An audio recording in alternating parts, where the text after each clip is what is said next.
کوئی عورت کسی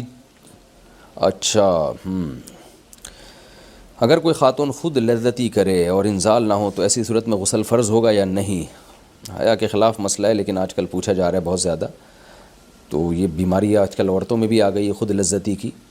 تو اگر انزال نہیں ہوتا، ڈسچارج نہیں ہوتی تو غسل فرض نہیں ہے. اگر ڈسچارج ہو جاتی ہے تو پھر غسل فرض ہوگا اور گناہ بھی ہوگا، توبہ استغفار کرنا چاہیے. تھوڑا سا عجیب ٹائپ کا سوال ہے. کہتے ہیں جی ایک لڑکے کو عادت پڑ گئی ہے ہینڈ پریکٹس کی، تو اس کے لیے کوئی حل بتا دیں. یہ کہتے ہیں میں نے یوٹیوب پر اس برائی سے بچنے کے لیے کافی سرچ کیا، لیکن صرف وظیفے ہی بتائے گئے. تو کیا اس سے بچنے کے لیے صرف وظیفے ہی کام آتے ہیں؟ اس کا کوئی حل دیں گے؟ سب سے بہترین حل تو یہ کہ نکاح کریں، شادی کریں، جو اللہ تعالیٰ اس کے رسول صلی اللہ علیہ وسلم نے حل بتایا. یا معشر الشباب من استطاع منکم الباءۃ فلیتزوج فانہ اغض للبصر واحسن للفرج. آپ صلی اللہ علیہ وسلم نے فرمایا جو نکاح کی استطاعت رکھتا ہے وہ نکاح کرے، اس لیے کہ یہ چیز انسان کو برائی سے، نکاح انسان کو برائی سے روک لیتا ہے. اور جس کو رشتہ ہی نہ مل رہا ہو فعلیہ بالصوم، تو نبی نے فرمایا کہ کثرت سے روزے رکھے. لیکن بہت زیادہ روزے رکھنے پڑیں گے، اس کے لیے 2-4 روزوں کی بات نہیں ہے. اور دوسری بات یہ ہے کہ جب بھی یہ اپنے آپ کو نا 24 گھنٹے بزی رکھیں، مصروف رکھیں اپنے آپ کو 24 گھنٹے. شام کو جم جایا کریں، تھکائیں اپنے آپ کو. جب تھکتے ہیں تو فوراً نیند آ جاتی ہے انسان کو. اور رات کو موبائل سے دور رہیں. اسٹڈی کے لیے کوئی کتاب رکھیں اپنے پاس، کوئی دلچسپ کتاب ہو، ہسٹری کی ہو یا کوئی دینی کتاب ہو جو ذرا دلچسپ بھی ہو، تو وہ کتاب کا مطالعہ کرتے کرتے سو جائیں. تو تنہائی اختیار نہ کریں. یہ بہت سارے طریقے ہیں اس سے بچنے کے. پھر بھی اگر ہو جائے تو کچھ جرمانہ دیں، کچھ سزا دیں اپنے آپ کو، روزہ رکھ کے یا پیسے صدقہ کر کے. اور توبہ استغفار بھی کریں. تو جب ایک چیز کی لت پڑتی ہے تو پھر آرام آرام سے وہ برائی چھوڑتی ہے، ایک دم سے نہیں چھوڑ جاتی وہ. تو مایوس نہ ہوں، لگے رہیں برائی چھوڑنے میں، ہمت کرتے رہیں. اللہ تعالیٰ انشاءاللہ برائی چھوڑنے کی توفیق دے دے گا. کہ کیا جو لڑکے بزدلی کے گناہ میں مبتلا ہیں، ان کا اس عمل کا گناہ ان کے ماں باپ کو بھی ملتا ہے؟ یہ بھی انڈیا سے کسی نے پوچھا ہے.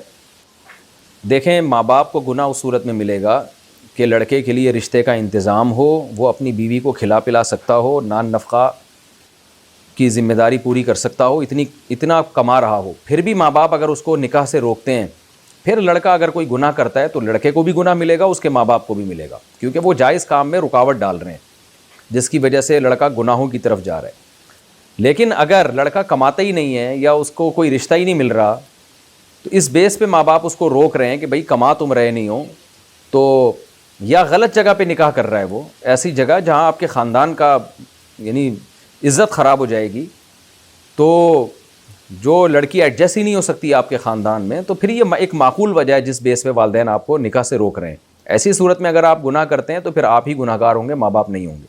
تو خلاصہ یہ نکلا کہ اگر آپ کے پاس نکاح کی استطاعت ہے، اور لڑکی بھی بہت زیادہ کوئی ایسا نہیں ہے کہ کوئی بہت ہی کوئی بری لڑکی ہو جو بالکل خاندان میں ایڈجسٹ ہی نہ ہو سکے، کوئی بہت ہی ایسا مسئلہ نہیں ہے، تو پھر ماں باپ کو نکاح سے روکنے کا کوئی حق نہیں ہے. اگر وہ روکیں گے تو وہ گناہ گار ہوں گے اگر اولاد نے کوئی گناہ کیا. وہی یہ کیا لکھا ہوا ہے انہوں نے؟ اچھا، یہ پھر میں بعد میں اس سوال کو میں انشاءاللہ دوبارہ اس کو میں پڑھوں گا بعد میں. کسی اور کے لائسنس پر میڈیکل اسٹور کھولنا. عائشہ رحیم یار خان: میرے شوہر میڈیکل اسٹور کھولنا چاہتے ہیں مگر ان کے پاس لائسنس نہیں ہے. وہ کسی اور کے لائسنس پر میڈیکل اسٹور کھولنا چاہتے ہیں اور اس کو اس کی سالانہ فیس ادا کریں گے. کیا ایسا کرنا جائز ہے؟ میرا خیال ہے یہ غیر قانونی ہے. یہ ایسے جیسے کسی اور کے لائسنس پہ آپ ڈرائیونگ کرنا شروع کر دیں. غیر قانونی کام نہیں کرنا چاہیے. آپ کے شوہر کو چاہیے خود لائسنس لے لیں اور میڈیکل اسٹور کھولیں.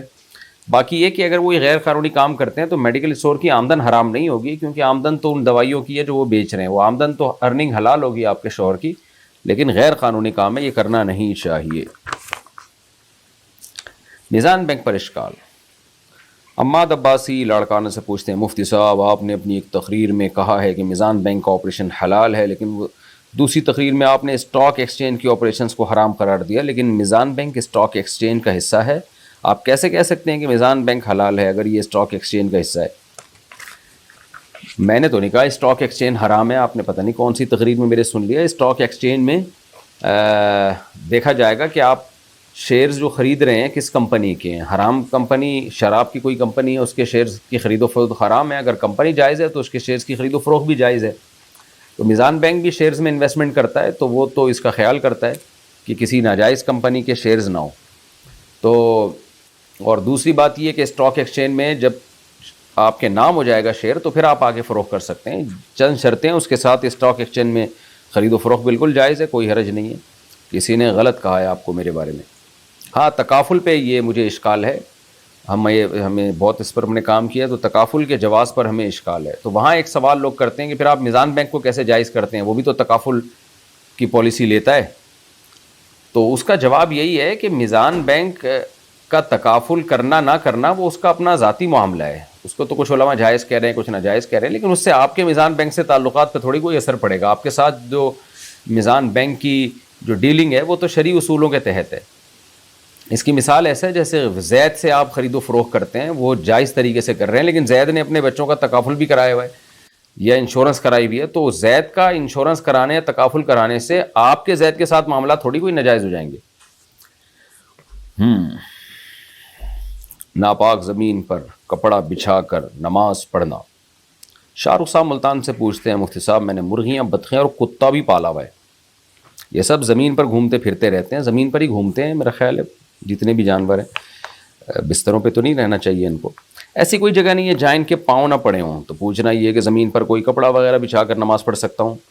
دیکھیں جانور جس زمین پہ گھومتا ہے وہ زمین ناپاک نہیں ہو جاتی. مٹی تو ویسے ہی پاک چیز ہے، اور گندگی مٹی پہ گرے گی اور مٹی اس کو کھا جائے گی یا خشک کر دے گی تو وہ جگہ ویسے بھی پاک ہوتی ہے. تو اس لیے آپ نماز پڑھ سکتے ہیں اس میں بغیر کپڑا بچھائے بھی، جب تک کوئی گندگی کے اثرات نظر نہ آئے. کپڑا بچھا کے نماز پڑھ لیں تو اور زیادہ احتیاط ہے. زچگی کے 40 دن بعد بھی خون آنا. مفتی صاحب اگر کسی عورت کا بچہ پیدا ہو اور اس کو 40 دن بعد بھی بلیڈنگ ہو، تھوڑا سا خون آئے، تو کیا وہ غسل کر کے نماز شروع کر سکتی ہے؟ اور کیا ایسی حالت میں شوہر سے ملنے کی اجازت ہے؟ 40 دن کے بعد اگر خون آتا ہے تو وہ استحاضے کا خون ہے، وہ حیض کا خون نہیں ہے. جو نفاس، جو بچہ پیدا ہونے کے بعد خون آتا ہے نا، وہ نفاس کا خون کہلاتا ہے. تو عورت کو کنٹینیو خون جتنے دن آئے گا وہ نفاس کا خون ہے. لیکن 40 دن کے بعد بھی آ رہا ہے تو عورت کو چاہیے 40 دن گزرتے ہی غسل کرے، نماز شروع کر دے، تو وہ پاک ہو جاتی ہے اور اس پہ تمام پاک والے احکامات ہی اس پہ جاری ہوتے ہیں، چاہے وہ بلیڈنگ ہو بھی رہی ہو. میکے اور سسرال میں قصر نماز پڑھنا. سائرہ رشید آئی لینڈ سے پوچھتی ہیں، ہم آئی لینڈ میں رہتے ہیں، جب ہم پاکستان جاتے ہیں تو میرا سسرال والوں کا گھر لاہور میں بھی ہے اور چشتیاں میں بھی ہے. جب ہم آ جاتے ہیں تو وہاں 4 یا 5 دن ٹھہرنا ہوتا ہے، تو کیا ہم قصر کریں گے؟ یہ بھی بتا دیں کہ جب لڑکی میکے جاتی ہے تو کیا قصر نماز پڑھنی ہوگی؟ دیکھیں، نہ میکے جانے میں سفر والی قصر اور سفر کا فرق ہے، نہ سسرال میں. بات یہ ہے کہ آپ کے شوہر کے ساتھ آپ کہاں رہتی ہیں. جہاں پراپر اسٹے ہے آپ کے شوہر کے ساتھ تو وہ جگہ آپ کا وطن ہے، اس سے چاہے سسرال جائیں چاہے ماں باپ کے گھر جائیں تو وہ جگہ مسافر ہی کہلائیں گی آپ، یعنی سفر والی نماز پڑھنی پڑے گی. تو عورت کا گھر اس کے شوہر کا گھر ہوتا ہے جہاں وہ اسٹے کرتی ہے. تو اپنے شوہر کے گھر اگر آپ آئیں گی، اس شہر میں جہاں شوہر رہتے ہیں، تو 1 سیکنڈ کے لیے بھی آئیں گی تو پوری نماز. اور اگر اس جگہ نہیں آ رہی تو دوسری جگہ، کسی جگہ جا رہی ہیں، دوسرے شہر یا سسرال یا میکہ، تو پھر سفر والی نماز پڑھنی پڑے گی. ٹک ٹاک پر آیات اور احادیث اپلوڈ کرنا. محمد ریان خیبر پختونخوا سے پوچھتے ہیں، کیا ہم ٹک ٹاک پر قرآنی آیات اور احادیث اپلوڈ کر سکتے ہیں یا نہیں؟ کیونکہ ٹک ٹاک اب ایک سوشل ایپ بن چکا ہے اور ہمارے بڑے بھی یوز کرتے ہیں. بھائی اپلوڈ کر سکتے ہیں، ہم تو چاہ رہے ہیں کہ غلط چیزیں نہ جائیں، صحیح چیزیں جائیں نا. لیکن آیت یا حدیث مستند ہونی چاہیے، آیت بھی صحیح ہونی چاہیے. ایسا نہ ہو کہ کوئی بھی قرآن کی آیت کے نام پہ کوئی بھی عربی کے الفاظ اپلوڈ کر دیں. اگر یہ اوتھینٹیکیشن ہو سکتی ہے تو پھر آپ ضرور اپلوڈ کریں، اچھی بات ہے. دوسری رکعت میں سورت نہیں پڑھی. حسان واجد لندن سے پوچھتے ہیں، میرا پہلا سوال یہ ہے کہ فجر کے فرض کی دوسری رکعت میں اگر سورہ فاتحہ کے بعد سورت نہیں پڑھی تو کیا حکم ہے؟ دوسرا سوال یہ ہے کہ بالغ ہونے کے بعد غسل کے فرائض معلوم نہ ہونے کی وجہ سے میں نے ناک میں پانی ڈالنا یا کلی کرنا کا اہتمام نہیں کیا. تقریباً 9 مہینے جو میں نے نمازیں پڑھی ہیں تو کیا وہ مجھے نمازیں لوٹانا ہوں گی؟ جناب لندن سے حسان واجد صاحب، آپ کے پہلے سوال کا جواب یہ ہے کہ اگر کسی نے سورت نہیں پڑھی فرض نماز میں، تو اگر فجر کی دوسری رکعت میں جیسے آپ نے سورت نہیں پڑھی، تو اگر رکوع میں آپ کو یاد آیا کہ اوہو میں نے سورت تو پڑھی نہیں ہے، تو آپ کو چاہیے رکوع سے کھڑے ہو کے سورت پڑھیں اور آخر میں سجدہ سہو بھی کریں. لیکن اگر رکوع میں یاد ہی نہیں آیا، سجدے میں جا کے یاد آیا آپ کو، تو پھر اب سوائے سجدہ سہو کے اور کچھ نہیں ہو سکتا. سجدہ سہو کریں گے نماز آپ کی ہو جائے گی. دوسرا مسئلہ جو آپ نے پوچھا ہے کہ آپ کو یہ نہیں پتا تھا یہ ناک میں پانی ڈالنا غسل میں فرض ہے اور آپ نے 9 مہینے بالغ ہونے کے بعد اسی طرح نمازیں پڑھتے رہے. تو دیکھیں اگر یہ آسانی سے نمازیں لوٹانا آپ کے لیے ممکن ہے تو بہتر ہے. احتیاط اسی میں ہے کہ نمازیں لوٹا لیں، کیونکہ امام ابو حنیفہ رحمہ اللہ اور امام احمد ابن حنبل 2 اماموں کے نزدیک غسل میں قلی کرنا اور ناک میں پانی ڈالنا فرض ہے، اور ان کی دلیل بھی بڑی مضبوط ہے، کیونکہ قرآن میں اللہ نے غسل میں کہ فَلْيَطَّهَّرُوا کا حکم دیا، تطہر یعنی مبالغہ کا. تو اس آیت کے ظاہر سے امام حنیفہ نے استدلال کیا ہے کہ وضو میں تو ناک میں پانی ڈالنا اور قلی کرنا فرض نہیں ہے، لیکن غسل میں چونکہ تطہر ہے، غلوف کا حکم ہے، مبالغے کا حکم ہے، اس لیے اس میں ناک میں پانی ڈالنا بھی فرض ہے. لیکن اگر بہت طویل عرصے اس طرح آپ کرتے رہے اور ابھی نمازوں کو لوٹانے میں حرج ہے تو ایسی شدید مجبوری میں امام شافعی رحمہ اللہ کے قول کو بھی لیا جا سکتا ہے. مجبوری میں وہ یہ ہے کہ ان کے نزدیک غسل میں ناک میں پانی ڈالنا اور قلی کرنا فرض نہیں ہے. تو کسی کے ذمہ بہت زیادہ نمازیں جمع ہو گئی ہوں تو وہ گنجائش ہے اس میں امام شافعی کے قول کو لے لیں. آئندہ احتیاط کریں. آئندہ اگر آپ نے ناک میں پانی نہیں ڈالا یا آپ نے قلی نہیں کی تو پھر غسل قطعاً کسی قیمت پہ نہیں ہوگا اور نماز آپ کو لوٹانی پڑے گی. لیکن سابقہ نمازیں اگر بہت زیادہ ہو گئی ہیں ان کو لوٹانے میں حرج ہے. تو کیونکہ امام شافعی کا یہ قول ہے، ان کے نزدیک غسل میں ناک میں پانی اور منہ میں قلی فرض نہیں ہے، تو اس قول کا سہارا لیا جا سکتا ہے. احتیاط اسی میں ہے کہ لوٹا لیں. ایک ایک کر کے لوٹائیں نا، اکٹھی تھوڑی لوٹائیں گے. روزانہ ایک دن کی نماز پڑھ لیں. اس سے آپ نے جو غفلت برتی شرعی مسائل کو سیکھنے میں اس کی بھی تھوڑی سزا مل جائے گی. لیکن بہرحال گنجائش ہے. رجوع کے لیے الفاظ: اگر دوسری طلاق کے بعد عدت کے اندر بیوی شوہر سے کہتی ہے کہ تم کہو کہ میں تمہاری بیوی ہوں، تو شوہر کہتا ہے عدت پوری نہیں ہوئی، ہمارا نکاح نہیں ٹوٹا، اس بنا پر اب تک تم میری بیوی ہو. اس بات سے رجوع ہوتا ہے یا نہیں ہوتا؟ نیز یہ کہ عدت میں میاں بیوی بات کر سکتے ہیں یا نہیں. دوسری طلاق کی عدت پوری ہونے کے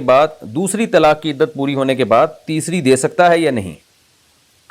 دیکھیں یہ جو شوہر نے اگر بیوی کو ایک طلاق دی، صریح طلاق جسے کہتے ہیں، یوں کہا ڈیورس کا لفظ استعمال کیا یا یوں کہا کہ تمہیں طلاق ہے، تو اس دوران ابھی عدت پوری نہیں ہوئی اور شوہر نے یہ کہ بیوی نے یہ جو آپ نے الفاظ دہرائے ہیں کہ نکاح چونکہ نہیں ٹوٹا لہذا تم میری بیوی ہو، تو اس سے رجوع نہیں ہوتا. وہ تو ظاہر ہے صحیح بات کی اس نے، کیونکہ 1 یا 2 طلاق اگر صاف لفظوں میں دی جائے تو اس سے نکاح نہیں ٹوٹتا جب تک عدت پوری نہیں ہو جاتی.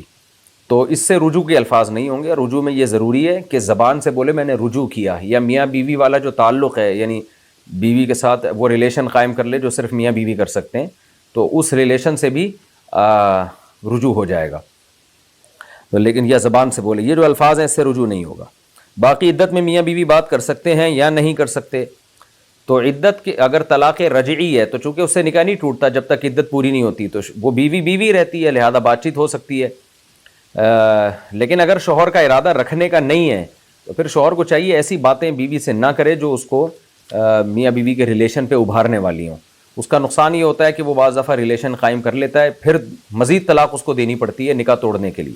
تو طلاق جتنی کم سے کم عدد میں دی جائے اتنی ہی شریعت میں اس کی ترغیب ہے کہ کم سے کم طلاق دی جائے، تاکہ بعد میں ان کے پاس دوبارہ نکاح کرنے کا آپشن رہے. اب 3 طلاقیں دے دیں تو پھر آپ کو پتہ ہے نکاح نہیں ہو سکتا دوبارہ. تو اس لیے شریعت یہ چاہتی ہے کہ آپ نکاح اگر آپ نے توڑنا ہی ہے تو 1 طلاق کے ذریعے توڑیں. آپ نے طلاق دے دی اور رجوع نہیں کیا، تاکہ 3 مینسز پورے ہوں گے اور نکاح ختم ہو جائے گا. بہت زیادہ ہے تو 2 طلاق کے ذریعے، تاکہ جب نکاح ختم ہو اور ان کو بعد میں کبھی ندامت ہو تو آپس میں نکاح تو ہو سکتا ہو نا ان کا.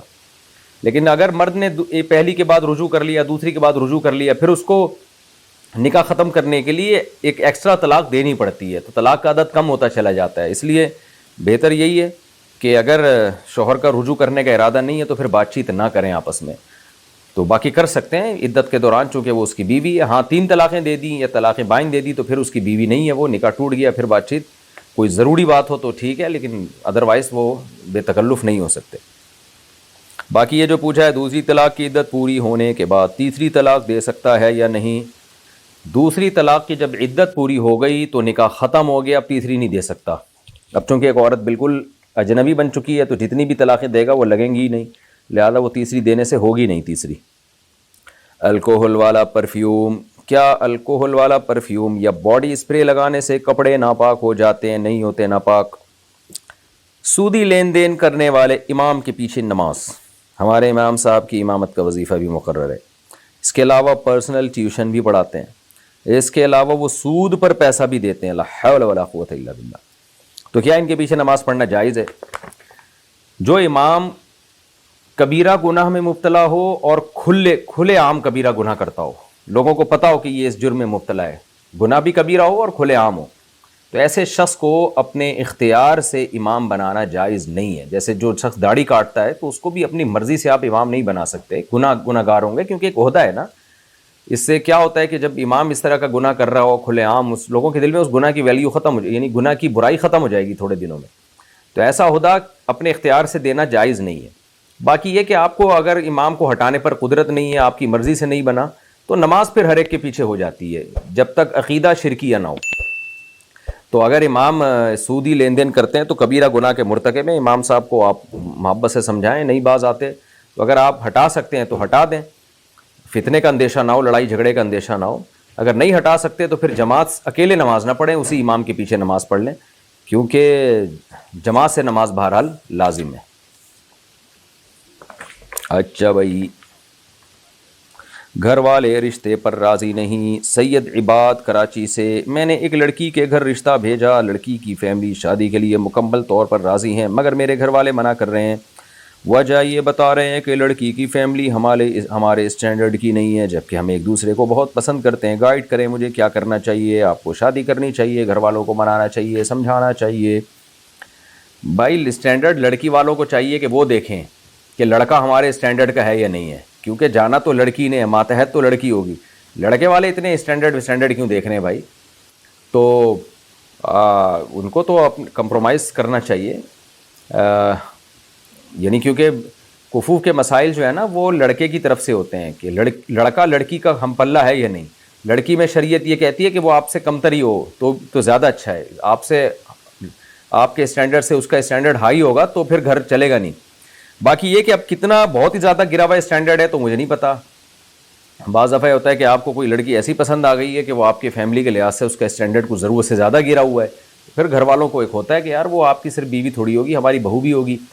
تو اس لیے بہتر یہی ہے کہ گھر والوں کو راضی کریں، نہیں راضی ہوتے تو آپ اگر اپنے خرچے پہ کرنا چاہیں کر سکتے ہیں، لیکن ایڈجسٹ کیسے ہوگی آپ کی فیملی میں وہ مسائل میں تو شرعی مسئلہ بتا سکتا ہوں، مشورہ دینا میرے لیے بہت مشکل ہے۔ مشورہ تو جب تک سارے حالات کسی کے سامنے نہ آئیں مشورہ نہیں دیا جا سکتا، تو میں مشورہ اس بارے میں کچھ نہیں دیتا کہ آپ کریں نہ کریں، شرعی مسئلہ بتا دیتا ہوں کہ جائز ہے۔ باقی ہر جائز کام کرنے کا نہیں ہوتا اور نہیں کرنے کا بھی نہیں ہوتا، کرنا ہے نہیں کرنا ہے یہ فیصلہ آپ نے خود کرنا ہے، اپنے تمام حالات کو سامنے رکھ کے، اور کسی ایسے سے مشورہ کریں جو آپ کے سارے حالات جانتا ہو۔ بہن کو زکوٰۃ دینا، یاسین صاحب کراچی سے پوچھتے ہیں، مفتی صاحب میں اپنی زکوٰۃ اپنی بہن کو دے سکتا ہوں؟ اس کا مدرسہ ہے، اس کی تعمیر کی ضرورت ہے۔ دیکھیں زکوٰۃ مدرسوں کی تعمیر میں نہیں لگتی، تعمیری کاموں میں نہیں، زکوٰۃ میں غریب کو مالک بنانا ضروری ہے۔ اگر آپ کی بہن واقعی زکوٰۃ کی مستحق ہے، خود غریب ہے، پھر تو زکوٰۃ دے سکتے ہیں، یا مدرسے میں وہ زکوٰۃ کو زکوٰۃ کی جگہ پہ لگاتی ہو، شرعی مسائل معلوم ہو تو بھی زکوٰۃ دے سکتے ہیں، ادروائز پھر زکوٰۃ ضائع ہوگی آپ کی۔ بچے کا کفریہ جملہ بولنا، محمد اذان لاہور سے، مفتی صاحب میرا آپ سے سوال یہ ہے کہ اگر کوئی بچہ جس کو کفر کا نہ پتہ ہو نعوذ باللہ کفر بول دے تو کافر ہو جاتا ہے؟ نہیں جی، بچے کافر نہیں ہوتے، ان کی تو عقل ہی نہیں ہوتی۔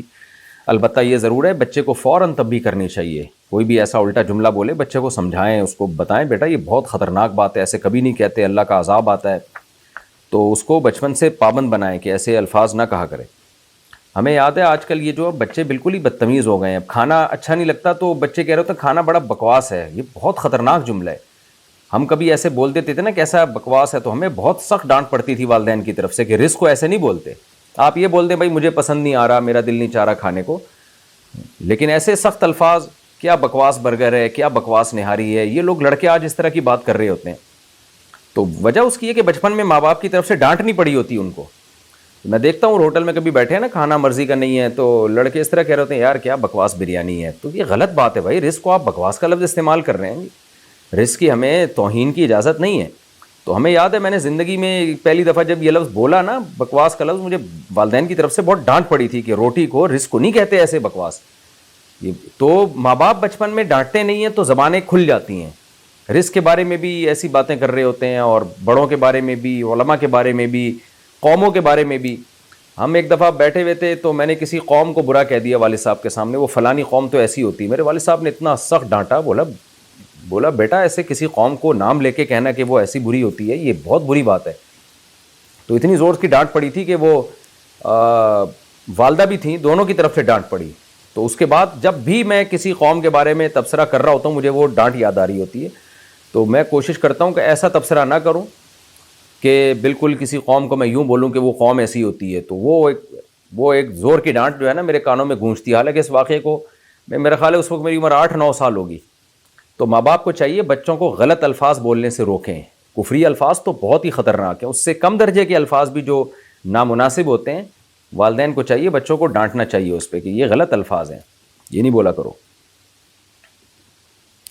کہتے ہیں کہ جی ایک صاحب کے بارے میں ان کا پوری ڈیٹیل نہیں بتاتا کس کے بارے میں پوچھ رہے ہیں کہ جی ان کا شوہر، ایک خاتون ہے، ان کا شوہر اسے ذہنی اور جسمانی اذیت دیتا ہے، نامرد بھی ہے. میڈیکل سائنس میں اس کو تیسری جنس کہتے ہیں. ڈاکٹر نے بھی اسے جواب دے دیا کیا میری کزن اس سے طلاق لے سکتی ہے؟ جی اگر بالکل اس میں وہ ڈیزائرز ہی نہیں ہے اور وہ بیوی سے ہم بستر پر قدرت ہی نہیں ہے اس کو، تو اس بیس پہ کورٹ سے خلا لیا جا سکتا ہے. اب مجھے نہیں پتہ بنگلہ دیش کی کورٹ کس طرح کے قوانین کو فالو کرتی ہے. بہرحال کورٹ سے اگر شرعی لحاظ سے خلا کی کوئی صورت ممکن نہ ہو تو بنگلہ دیش میں کسی بھی بڑے ادارے میں آپ جائیں، ڈھاکہ میں بڑے بڑے دینی مدارس ہیں، وہاں کسی بھی مفتی سے مسئلہ پوچھیں، وہ شوہر سے گلو خلاصی یا شوہر سے علیحدگی کا طریقہ بتا دیں گے کہ کس طرح سے طلاق ایسے شوہر سے لی جا سکتی ہے. بیماری کی وجہ سے عورت کا بال کٹوانا. بنت حوا بہاولپور سے، میں بیمار ہوں، میرے لیے وضو نماز مشکل ہے، میری بچیاں چھوٹی چھوٹی ہیں، دوائیں کھانے کی وجہ سے میرے بال لمبے ہوتے جا رہے ہیں، ان کو سنبھالنا مشکل ہے. بھائی ہمیں بھی تو بتا دیں کون سی دوا ہے کہ بال ہی لمبے ہوئے جا رہے ہیں. سبحان اللہ. کیا ایسی صورت میں بالوں کو کٹوا دینا جائز ہے؟ عورت کے لیے لمبے بال رکھنا یہ شریعت کی ترغیب ہے، چھوٹے بال رکھنا شریعت میں پسندیدہ نہیں ہے. باقی اتنے چھوٹے کر دینا کہ بالکل ہی جیسے یعنی کندھے تک آ جائیں بال، یہ غلط ہے، ناجائز ہے. اتنے بال ہونے چاہیے عورت کے جس میں وہ چٹیا بنا سکے. تو اگر بہت زیادہ لمبے بال ہو گئے ہیں تو پھر آپ کنارے بھی کاٹ سکتی ہیں، اور اتنے چھوٹے کیے جا سکتے ہیں کہ اس میں یعنی کمر کے نصف کمر سمجھ لیں آپ، یا کمر کے آخری حصے تک، تو اس میں اگر چٹیا بنانا چاہیں تو بن سکے، لٹکے ہوئے بال ہو. بہت زیادہ چھوٹے کر کے یہاں تک لے آنا کندھوں تک جیسے فیشنیبل اور خواتین کرتی ہیں یا مردوں کی طرح کر دینا، یہ جائز نہیں ہے. مرد کے لیے چاندی کا ہار پہننا. کامران اکمل بہار انڈیا سے پوچھتے ہیں چاندی کا ہار مرد پہن سکتے ہیں یا نہیں؟ نہیں پہن سکتے میرے بھائی. سونا اور چاندی کا زیور صرف عورت پہن سکتی ہے، مردوں کے لیے سونا اور چاندی بالکل حرام ہے. صرف مرد چاندی کی انگوٹھی پہن سکتا ہے، اس کے علاوہ کچھ بھی نہیں. بغیر تکبیر تحریمہ پڑھی گئی نمازوں کا حکم. فیروز حامد آسام انڈیا. میرا سوال یہ ہے کہ میں نے ناعلمی کی وجہ سے 4-5 سال باجماعت نماز پڑھتے ہوئے تکبیر تحریمہ نہیں کہی، صرف ہاتھ اٹھاتا تھا. بتائیے میری ان نمازوں کا کیا ہوگا کہ دوبارہ پڑھنی ہوں گی؟ میرے بھائی تکبیر تحریمہ تو تمام ائمہ کے نزدیک شرط ہے نماز میں داخلے کے لیے. بعض کے نزدیک رکن ہے، بعض کے نزدیک شرط ہے. جب تکبیر تحریمہ ہی نہیں کہی آپ نے تو نماز میں داخل ہی نہیں ہوئے تو خارج کیسے ہو گئے؟ تو اس لیے اتنا تو مسائل میرے بھائی سیکھ لینے چاہیے. بہشتی زیور کتاب ہے، اس کو گھر میں رکھیں. تسہیل بہشتی زیور کے نام سے جامعۃ الرشید نے چھاپی ہے، اس کو آسان کر کے. تسہیل بہشتی زیور جامعۃ الرشید، یہ کہیں سے بھی خرید لیں. موٹے موٹے نماز روزے کے مسائل اس سے سیکھ لیں، طہارت کے مسائل، خواتین کے حیض و نفاس کے مسائل. بہت بہت زبردست کتاب ہے، تو وہ گھر میں رکھ لیں تاکہ یہ چھوٹے موٹے مسائل یاد رہا کریں. باقی یہ کہ نمازیں آپ کو لوٹانی پڑیں گی، اب ہر روز ایک دن کی نماز لوٹا لیا کریں. سرٹیفکیٹ بنوانا. کشمیر انڈیا سے، مجھے نرسنگ کا 5 سال کا تجربہ ہے لیکن میرے پاس سرٹیفکیٹ نہیں ہے، کچھ فیملی پرابلمز کی وجہ سے آگے نہیں پڑھ سکتی تھی، تو اگر میں سرٹیفکیٹ بنوا لوں تو جائز ہوگا؟ دیکھیں سرٹیفکیٹ کی جو ریکوائرمنٹ ہے وہ آپ پوری کریں. صرف تجربے کی بیس پہ سرٹیفکیٹ تو میرا خیال نہیں بنتا ہوگا، تو وہ جو لا ہے اس کو فالو کریں. تو اگر آپ کا تجربہ ہے اور کورس بھی آپ نے کیا ہوا ہے نرسنگ کا پھر تو ٹھیک ہے. اگر کورس نہیں کیا ہوا صرف تجربہ، تو میرا خیال ہے دونوں چیزیں شاید نرسنگ میں ضروری ہیں، کورس بھی ہو اور تجربہ بھی ہو. تو لاء کو فالو کریں، پھر بنوا لیں سرٹیفکیٹ. والدین کو چھوڑ کر الگ رہنا. حسن العارفین جہلم سے پوچھتے ہیں، میری والدہ، میں اور بھائی کی فیملی ساتھ رہتے ہیں کرائے کے گھر میں، باقی 4 بھائی سب الگ الگ رہتے ہیں. اب ایک رشتہ آیا ہے میرے لیے، خاندانی شریف لوگ ہیں، لیکن ان کی ڈیمانڈ ہے کہ لڑکا کرائے پر الگ گھر لے اور الگ رہے. میری والدہ، بھائی اور بہنیں بھی یہی چاہتی ہیں کہ میں الگ رہوں، لیکن میرا دل نہیں مان رہا والدہ کو چھوڑ کر الگ رہنے کا. براہ کرم مجھے اسلامی طریقے سے بتا دیں میں کیا کروں. جب والدہ کو بھی اس پہ اعتراض نہیں ہے، بہنوں کو بھی نہیں ہے، تو یہ اللہ کی بہت بڑی نعمت ہے میرے بھائی. بیوی کو اپنی بہنوں سے، اماں سے الگ ہی رکھو. آج کل بڑے مسائل ہوتے ہیں جوائنٹ فیملی میں، اس لیے بہتر یہی ہے کہ اتنا اچھا آپشن ہے، الگ رکھیں. آپ دل مان جائے گا آپ کا انشاءاللہ.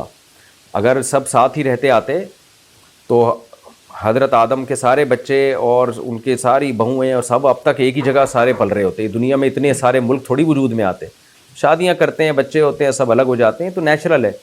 اس لیے میرا مشورہ یہی ہے کہ تمیز سے آپ الگ گھر کرائے پر لیں اور شادی کریں، اور بیگم کو والدہ سے ملواتے رہیں، والدہ آپ کے گھر آ کے رہتی رہیں. یہ ہنسی خوشی زندگی گزاریں آپ انشاءاللہ. اللہ آپ کو ہنسی خوشی زندگی دے. نیاز فاتحہ کا کھانا. مفتی صاحب، پڑوسی فاتحہ کا کھانا لا کر دیں تو کھا سکتے ہیں کیا؟ بعض دفعہ نہ لینے اور واپس کرنے سے محلے داری خراب ہونے اور نفرت کا باعث بننے کا خطرہ ہوتا ہے. سامنے والے کے اور ضد میں آنے کا خطرہ ہوتا ہے، تو کیا مروت، سامنے والی کی بے کرامی سے بچنے، پڑوسی محلے کے حقوق، تفرقہ بازی کی شدت کم کرنے کے لیے اگر لے لیا جائے تو کیا گنجائش ہے؟ دیکھیں، ایک دفعہ ان کو بس محبت سے بتا دیں جو بھیج رہے ہیں کہ ہم لوگ جو ہے نا اس کو ٹھیک نہیں سمجھتے. محبت سے آرام سے ہلکا سا کوئی میسج دے دیں تاکہ وہ یہ نہ سمجھیں کہ یار یہ ویسے ہی اس کو ناجائز بولتے رہتے ہیں، جب خود کھانے کی باری آتی ہے تو بڑے آرام سے ہڑپ کر کے بیٹھ جاتے ہیں. تو اس لیے ان کو اتنا میسج پہنچ جائے، چاہے زبان سے پہنچے، چاہے دلالتاً کا مطلب آپ کے ایٹیٹیوڈ سے ان کو یہ پتہ چل جائے کہ ہم لوگ اس عمل کو ٹھیک نہیں سمجھتے. تو کوئی موقع دیکھ کے محبت سے ان کو سمجھا دیں. پھر بھی دیتے ہیں تو لے لیں، نہیں لیں گے تو لڑائی ہوگی، جھگڑا ہوگا اور تفرقہ بازی ہوگی. تو باقی یہ کہ کھا لیں اس کو کہ نہیں کھائیں، دیکھیں اصل حکم تو یہی ہے کہ نہ لیں تاکہ بدعت کی تائید نہ ہو. بدعت ہے نا، یعنی وہ جو کچھ کر رہے ہیں شریعت میں تو روزے رکھنے کا حکم ہے. نیاز فلانے کی نیاز، ڈمکانے کی نیاز، یہ کہاں صحابہ میں کسی ایک نے بتائی نیاز نکالی ہو؟ ابو بکر نے، عمر نے، عثمان، علی رضی اللہ عنہ، کسی نے بھی نہیں. تو بدعت عمل ہے، آپ لیں گے تو اس کی تائید ہوتی ہے. تو کوئی بھی اصل یعنی یہی ہے کہ نہ لیا جائے. لیکن بعض دفعہ بڑی لڑائی جھگڑوں کا خطرہ ہوتا ہے، بڑی نفرتیں پھیلتی ہیں، تو اس میں فتنے سے بچنے کے لیے پھر آپ مجبوری میں لے لیں اس کو، لیکن ان کو بتا دیں کہ ہم لوگ یہ نظر و نیاز اس ٹائپ کے وہ ہم لوگ اس کو قائل نہیں ہیں، ہم اس کو ٹھیک نہیں سمجھتے. پھر بھی دے رہے ہیں ڈھیڑ بن کے تو لے لیں. اب باقی کھانے کا کیا حکم ہے؟ تو اصل بدعت کی تائید ہوتی ہے لینے سے. جب ایک دفعہ لے لیا آپ نے تو وہ، کیونکہ جو بریلوی حضرات ہیں یا گرین چینل والے جو یہ کام کرتے ہیں، ان سے جب بھی ہم نے تفتیش کی ہے وہ کہتے ہیں ہم یہ کرتے اللہ ہی کے لیے ہیں، یہ غیر اللہ کے نہیں ہوتا، کے نام کا نہیں ہوتا اللہ ہی کے لیے. باقی ان کی نیت ہوتی ہے کہ فلاں بزرگ کو ثواب پہنچے. تو اس لیے اس کو شرک نہیں کہیں گے ہم کہ یہ شرکی یا نیاز ہے، کھا نہیں سکتے. شرک تو وہ ہوتا ہے کہ غیر اللہ کے تقرب کے لیے آپ نے کوئی صدقہ کیا. جیسے مشرکین جانور ذبح کرتے تھے اپنے بتوں کے نام پہ، ان کے قرب حاصل کرنے کے لیے. تو اگر کسی نے نیاز نکالی کسی بزرگ کے تقرب کے لیے، یعنی ان کی نیت سے عبادت کی کہ ہم ان کو خوش کرنے کے لیے کر رہے ہیں، تو یہ تو شرک ہے، حرام ہے اس کا کھانا، اس کو کہیں بھی استعمال نہیں کر سکتے. لیکن اگر یہ نیت نہیں ہے، نیت اللہ کو راضی کرنا ہے، اور یہ نیت ہے کہ ہم نے فلاں کو اس کا ثواب پہنچ جائے، جیسے کہ مجھے جہاں تک نالج ہے اس کے مطابق لوگ ایسے ہی کرتے ہیں تو گرین چینل والے، تو پھر وہ کھانے کو حرام نہیں کہیں گے، ہم لینے کو بدعت کی تائید کہیں گے کہ آپ وصول کر رہے ہیں، سے ایک بدعت کی تائید ہو رہی ہے آپ کے عمل سے. تو اس کا میں نے آپ کو تفصیل سے جواب دے دیا ہے کہ بدعت کی تائید نہ کریں آپ کسی بھی طرح سے، اور جو ڈیٹیل میں نے جواب دیا اس کا وہی جواب ہے. غصے میں کھائی گئی قسموں کا کفارہ. فریحہ صاحبہ حیدرآباد سے، مفتی صاحب کیا غصے میں کھائی گئی قسم توڑنے کا بھی کفارہ ہے جبکہ ارادتاً قسم نہ کھائی ہو؟ اور جسے قسم توڑنے کے کفارے کے بارے میں بھی نہ معلوم ہو اور بعد میں پتہ چلا تو پچھلی کھائی گئی قسموں کا کیا ہوگا جبکہ وہ یاد بھی نہ ہو؟ دیکھیں، غصے میں قسم کھانے کا وہی حکم ہے جو غصے میں زہر کھانے کا حکم ہے. غصے میں آپ جو بھی کھائیں وہ لگے گا. آپ نے غصے میں زہر کھا لیا تو مر جائیں گے آپ. آپ نے غصے میں پانی پی لیا، پیاس بجھ جائے گی آپ کی. آپ نے غصے میں روٹی کھا لی، پیٹ بھر جائے گا آپ کا. تو غصے میں قسم کھا لی تو وہ بھی ہو جائے گی. تو لہذا جب آپ نے غصے میں قسم کھا لی اور اس کو توڑ دیا تو کفارہ واجب. اگرچہ ائمہ کا اس میں اختلاف ہے، لیکن امام حنیفہ کے قول کے مطابق غصے یعنی قسم جب آپ کھاتے ہیں تو ارادہ ہو یا نہ ہو وہ بہرحال قسم منعقد ہو جاتی ہے آپ کی. تو کیونکہ یمین ہے نا، تو اب اس کا یہ ہے کہ آپ نے قسم کا جتنی قسمیں پہلے کھا کے توڑی ہیں سب کا احتیاط تو یہی ہے کہ سب کا کفارہ ادا کریں. جو راجح قول ہے وہ یہی ہے کہ اندازہ لگائیں کتنی قسمیں کھائی ہیں تو سب کا کفارہ ادا کریں. اور آئندہ واحفظوا ایمانکم، قرآن کہتے ہیں اپنی قسموں کی حفاظت کرو. ایسے قسمیں کھا کے توڑنا یہ بری بات ہے، گناہ ملتا ہے اس سے.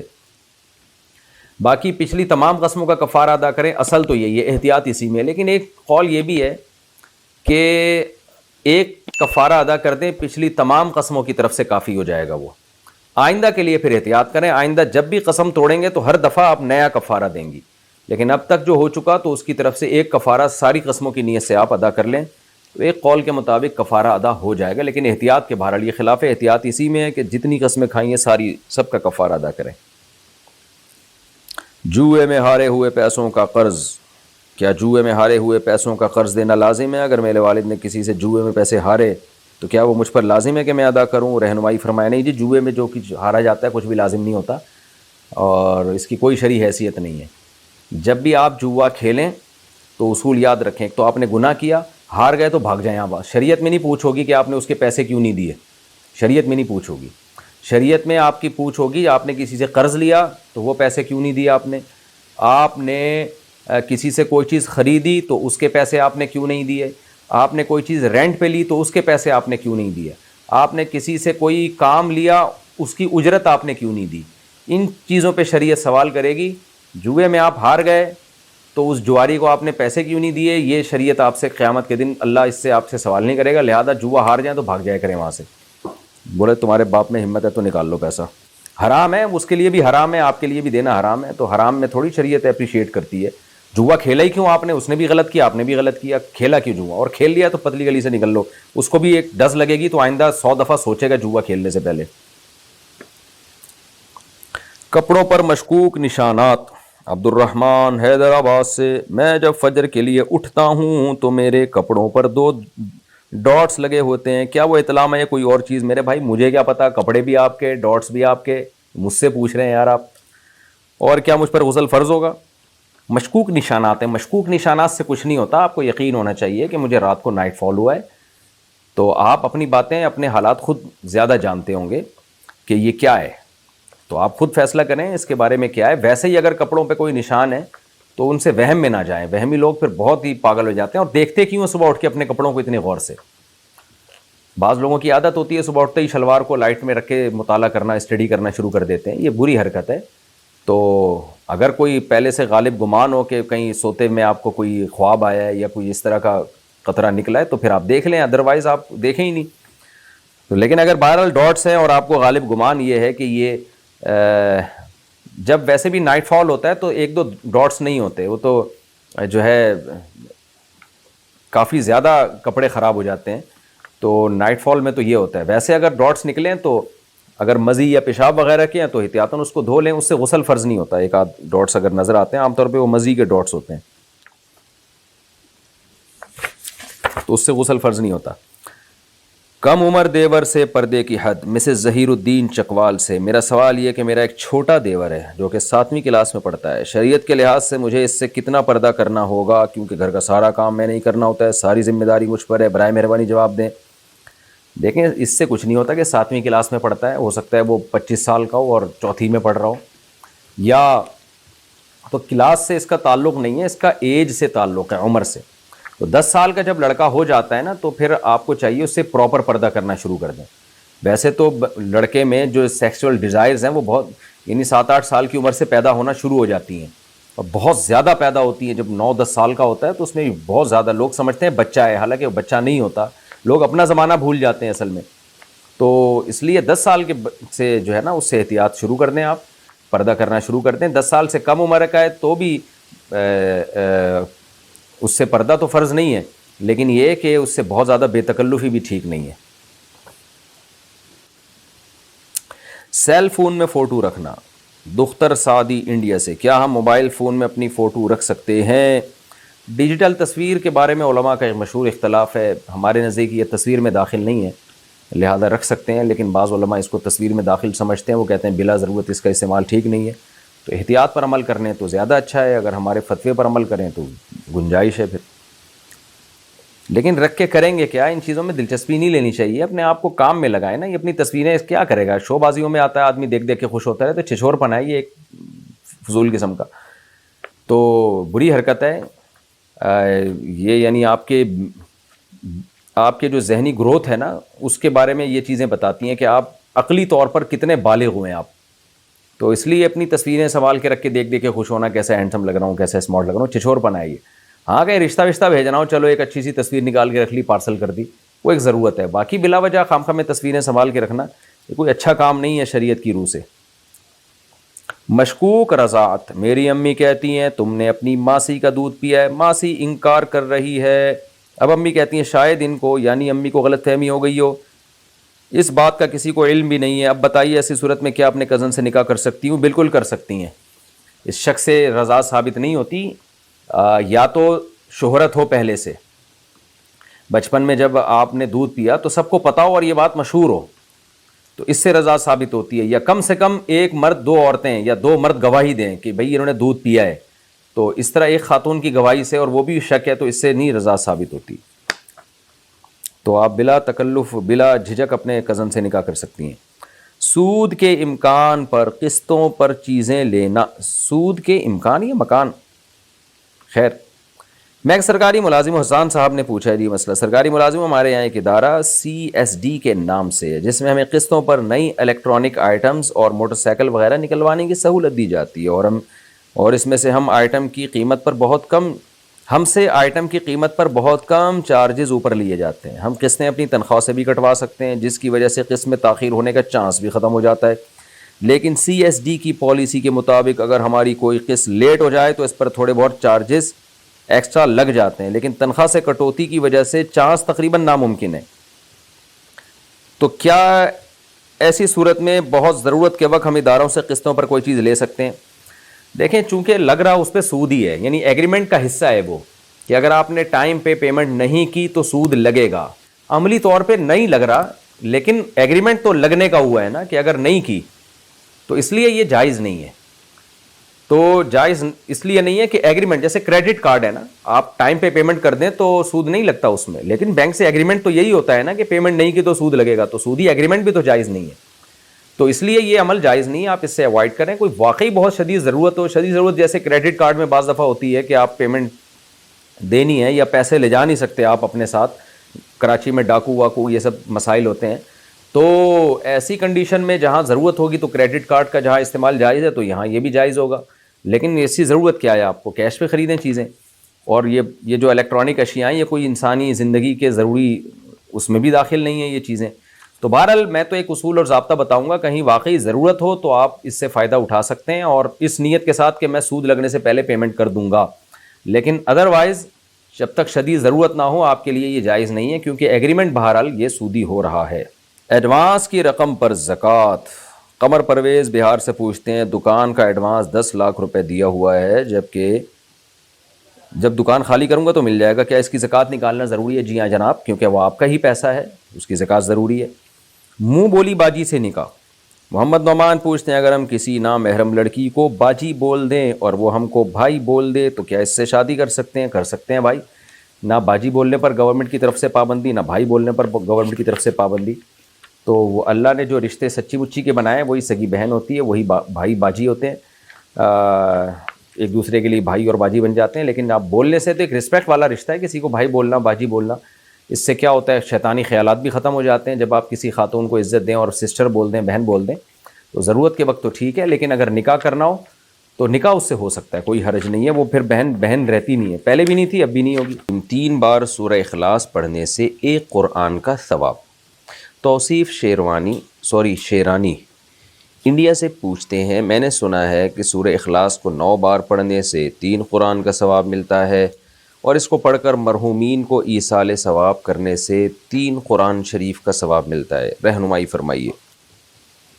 جناب توصیف شیرانی صاحب، دیکھیے قرآن یہ حدیث میں آتا ہے کہ سورہ اخلاص جو ہے ثلث قرآن کے برابر ہے، 1/3 قرآن، 1/3 قرآن کے برابر، تو ظاہر ہے 3 دفعہ جب سورہ اخلاص پڑھیں گے تو پورے قرآن کے برابر ہو گیا ثواب اس کا. لیکن اس حدیث کا مطلب کیا ہے، اس کو سمجھنا چاہیے. اس حدیث کا مفہوم یہ ہے، جو علامہ ابن تیمیہ رحمہ اللہ نے جو اس کا مفہوم بیان کیا، بڑا زبردست مفہوم بیان کیا. بہت سارے اس میں اقوال ہیں کہ اس کا مطلب کیا ہے. یعنی ایک سوال پیدا ہوتا ہے نا، اس کا مطلب تو یہ ہوا کہ پھر ہم پورا قرآن پڑھنے کی کیا ضرورت ہے، ہم جناب سے سورہ اخلاص ہی کو 3 دفعہ پڑھ لیا کریں. تو انہوں نے اس کا مفہوم بیان کیا ہے کہ دیکھیں، ہر چیز کا نا ایک اصل ثواب ہوتا ہے، اور پھر ایک اس کے یعنی ثواب کی ہوتی ہے کوانٹٹی. ہمیں کوانٹٹی کی بھی ضرورت ہے اور مختلف قسموں کے ثواب کی بھی ضرورت ہے. جیسے صدقے کا ایک ثواب ہے اللہ کے دربار میں، اس کا ایک وزن ہے، اور نماز کا ایک الگ ثواب ہے. تو ہو سکتا ہے وہ دونوں ثواب میں برابر ہوں، لیکن ثواب کی نوعیت میں بڑا فرق ہوگا. اس کی مثال ایسے جیسے آپ کہیں جاب کرتے ہیں نا، تو آپ کو مختلف قسم کی سہولتیں ملتی ہیں. تنخواہ الگ مل رہی ہوتی ہے، کسی گورنمنٹ کے ادارے میں جاب کریں آپ، یا فوج میں چلے جائیں تو تنخواہ الگ مل رہی ہوتی ہے. علاج معالجے کی سہولت یہ ایک الگ قسم کا فائدہ ہے، رہائش کی سہولت ایک الگ قسم کا فائدہ ہے. تو ایسے ہی جنت میں ہمیں مختلف قسم کے فائدوں کی ضرورت ہوگی، اور اس کے لیے مختلف قسم کے ثوابوں کی ضرورت ہوگی. تو قرآن پڑھنے سے جس نوعیت کا ثواب ملتا ہے وہ نوعیت الگ ہے، اور 3 دفعہ قل ہو اللہ پڑھنے سے قرآن پڑھنے کا تو ثواب ملے گا، مگر نوعیت وہ نہیں ہوگی جو پورا قرآن پڑھنے سے ملتا ہے ثواب. یعنی پورا قرآن پڑھ کے جو ہمیں ملتا ہے، تو الگ الگ نوعیت کے ثواب ہمیں جمع کرنا ضروری ہے. تو یہ بات تو ٹھیک ہے کہ 3 دفعہ قل ہو اللہ پڑھ لیں گے تو ایک قرآن کا ثواب ہمیں مل جائے گا، لیکن جب ہم الحمد سے لے کے والناس تک پورا قرآن پڑھیں گے تو بھی ایک قرآن کا ثواب ملے گا، مگر اس کی نوعیت بالکل الگ ہوگی. تو اس لیے اس پر اکتفا کر کے قرآن کی تلاوت چھوڑ دینا کہ جی کیونکہ 3 دفعہ قل ہو اللہ پڑھنے سے قرآن کا ثواب مل جاتا ہے تو اب میں پورا قرآن ہی نہ پڑھوں، تو یہ بالکل غلط بات ہے. کیونکہ ہم نبی صلی اللہ علیہ وسلم کی حدیث کو جو مفہوم لیں گے نا، وہ مفہوم لیں گے جو صحابہ نے سمجھا. تو صحابہ نے کہیں بھی یہ حدیث سننے کے بعد ایسا نہیں کیا کہ اب ہم پورا قرآن پڑھنا چھوڑ دیں گے، ہم 3 دفعہ قل ہو اللہ ہی پڑھا کریں گے. تو ہمیں 3 دفعہ قل ہو اللہ بھی پڑھنی چاہیے تاکہ ہمیں قرآن کا ثواب مل جائے. لیکن اس کی وجہ سے کنٹینیو قرآن کی تلاوت کو چھوڑ دینا یہ ٹھیک نہیں ہوگا. دوسری بات یہ کہ مختلف صورتوں پہ جو مختلف فضیلت ہے، جب آپ قل ہو اللہ 3 دفعہ پڑھتے ہیں تو ایک قرآن کا ثواب ملتا ہے، لیکن جب آپ الحمد سے لے کے والناس تک قرآن پڑھتے ہیں تو بہت ساری بیچ میں صورتیں آتی ہیں جن کی الگ الگ فضیلت ہے پڑھنے کی، وہ فضیلت آپ کو حاصل ہوتی ہے جو صرف قل ہو اللہ پڑھنے سے نہیں ہوتی. تو خلاصہ یہ نکلا کہ الحمد سے لے کے والناس تک قرآن کی تلاوت کا ہمیں معمول بنانا چاہیے. آج ہمارے گھروں میں یہ ختم ہو گیا. مخصوص صورتیں ہم نے فکس کی ہوئی ہیں کہ جی فجر کے بعد فلانی صورت، عصر کے بعد فلانی صورت، مغرب کے بعد فلانی صورت، اور عشاء کے بعد یا سونے سے پہلے فلاں صورت. تو ٹھیک ہے، آپ پڑھ لیں. اول تو صورتوں کے جو الگ الگ فضائل ہیں نا، فلاں وقت میں فلاں صورت پڑھنا، ان میں زیادہ تر حدیثیں سند کے لحاظ سے ضعیف بھی ہیں. سورہ ملک والی صحیح ہے کہ رات کو سونے سے پہلے ہمیں سورہ ملک پڑھنی چاہیے، وہ ٹھیک ہے. لیکن بہت ساری حدیثیں اس بارے میں، سورہ یاسین کے جیسے آتا ہے فجر میں پڑھنا، وہ ضعیف حدیث ہے. تو اصولی طور پر یہی ہے کہ ہمیں روزانہ قرآن مجید کی تلاوت الحمد سے لے کے والناس تک کرنی چاہیے. یعنی آپ روزانہ 1 پارہ پڑھیں، پھر یا آدھا پڑھ لیں، آدھا نہیں ہوتا 1 پاؤ پڑھ لیں، اور کنٹینیو پڑھتے پڑھتے سورہ ناس پہ ختم کریں. تو جو صحیح طرح آرام سے پڑھ سکتے ہیں وہ روزانہ 1 پارہ پڑھ لیں تاکہ 1 مہینے میں قرآن ختم ہو جائے. نہیں تو 2 مہینے میں قرآن ختم کر لیں، نہیں تو 4 مہینے میں قرآن ختم کر لیں. یہ بھی نہیں ہوتا تو سال میں کم از کم 1 قرآن ہو، اور رمضان میں 1 الگ قرآن ہو. اس طرح قرآن کو کنٹینیو ہمیں تلاوت کرنی چاہیے. پھر ساتھ ساتھ یہ مخصوص فضائل حاصل کرنے کے لیے مخصوص اوقات پہ صورتیں پڑھ لینا، وہ بھی ٹھیک ہے. تو 3 دفعہ قل ہو اللہ پڑھنی چاہیے. باقی مردوں کو اصال ثواب کرنا 3 دفعہ یا 9 دفعہ قل ہو اللہ پڑھ کے، تو وہ کئی بار میں مسئلہ بیان کر چکا ہوں کہ کسی بھی نیکی کا میت کو ثواب پہنچایا جا سکتا ہے. یہی جمہور کی رائے ہے، اور اس کی دلیل وہی حدیث ہے جس میں آپ صلی اللہ علیہ وسلم نے میت کے لیے صدقے کی اجازت دی. تو جیسے صدقہ ایک نیکی ہے تو قرآن کی تلاوت بھی ایک نیکی ہے. تو صدقے کے ساتھ خاص نہیں ہے، مطلب یہ ہے کہ آپ اپنی نیکی کسی کو ہبہ بھی کر سکتے ہیں، اس کا ثواب کسی کو پہنچا سکتے ہیں. تو یہ جمہور کا مذہب ہے. اس میں صرف امام شافعی نے ہماری معلومات کے مطابق اختلاف کیا. ان کے نزدیک سے صدقہ پہنچانا جائز ہے، لیکن جمہور کے نزدیک یہ جائز ہے. قرآن پڑھ کے بھی ثواب پہنچایا جا سکتا ہے، لیکن زیادہ فوکس اصال ثواب میں صدقے ہی کو کرنا چاہیے. تو اب 3 دفعہ ظاہر ہے جب 1 قرآن کا ثواب ہے تو 9 دفعہ پڑھنے سے اللہ سے امید ہے کہ 3 قرآن کا ثواب ملے گا. امی کے ساتھ عمرہ، میری امی اپنے بھتیجے کے ساتھ عمرے پر جا رہی ہیں، تو کیا میری چھوٹی بہن بھی ان کے ساتھ جا سکتی ہے عمرے پر؟ دیکھیں، آپ کی امی کا جو بھتیجا ہے وہ تو، یعنی امی کے بھتیجے کا مطلب یہ ہوا کہ امی کے بھائی کا بیٹا، یعنی آپ کی امی کے بھائی کا بیٹے کا مطلب کیا ہوا؟ ایک تو یہ رشتے پہچاننے میں مجھے سگنل کام نہیں کر رہے ہوتے میرے، یعنی امی کے بھائی کا بیٹا ہوا نا، سیدھا سیدھا امی کا بھتیجا ہو گیا۔ ہاں، مطلب یہ ہوا کہ آپ کا کزن ہو گیا نا سیدھا سیدھا۔ امی کا بھتیجا کا مطلب یہ ہوا کہ امی کے بھائی کا بیٹا، یعنی آپ کے ماموں کا بیٹا۔ تو مجھے اتنا چکر میں ڈالا آپ نے، آپ سیدھا سیدھا بول دیتی میرے کزن کے ساتھ جا رہا ہے۔ تو خیر دیکھیں، آپ کا کزن آپ کے لیے چونکہ نامحرم ہے، تو اس لیے چھوٹی بہن اگر بالکل بچی ہے تو وہ جا سکتی ہے، 9 سال سے کم عمر کی ہے پھر جا سکتی ہے، اگر 9 سال یا اس سے بڑی ہے تو پھر وہ نہیں جا سکتی۔ ہاسٹل میں نماز جمعہ، عبدالصمد جمالی جام شوروں سے پوچھتے ہیں، ہم ہاسٹل میں رہتے ہیں، مسجد تھوڑی دور ہے، ہاسٹل میں جمعہ کی نماز ہوتی ہے، تو کیا ہاسٹل میں جماعت کے ساتھ جمعہ پڑھنا صحیح ہے؟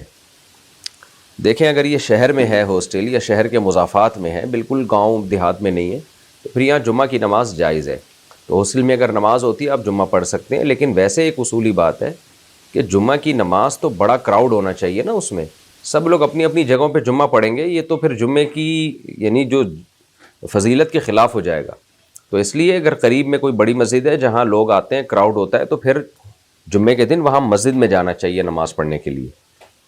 انتظامیہ کو چاہیے جمعے کو لوگوں کو چھٹی دے تاکہ وہ ٹائم پہ جا کے جمعہ پڑھیں۔ وتر کے بعد کے 2 نفل، اس پر میں بعد میں ریکارڈ کرواؤں گا۔ جھنڈے کو سیلوٹ کرنا، انڈیا سے کسی نے پوچھا، میرا سوال یہ ہے کہ کیا نیشنل فلیگ کو سیلیوٹ کرنا شرک ہے؟ فلیگ کو عزت دینے کے لیے کھڑے ہونا شرک ہے؟ نہیں جی، اس کا شرک سے کیا تعلق ہے؟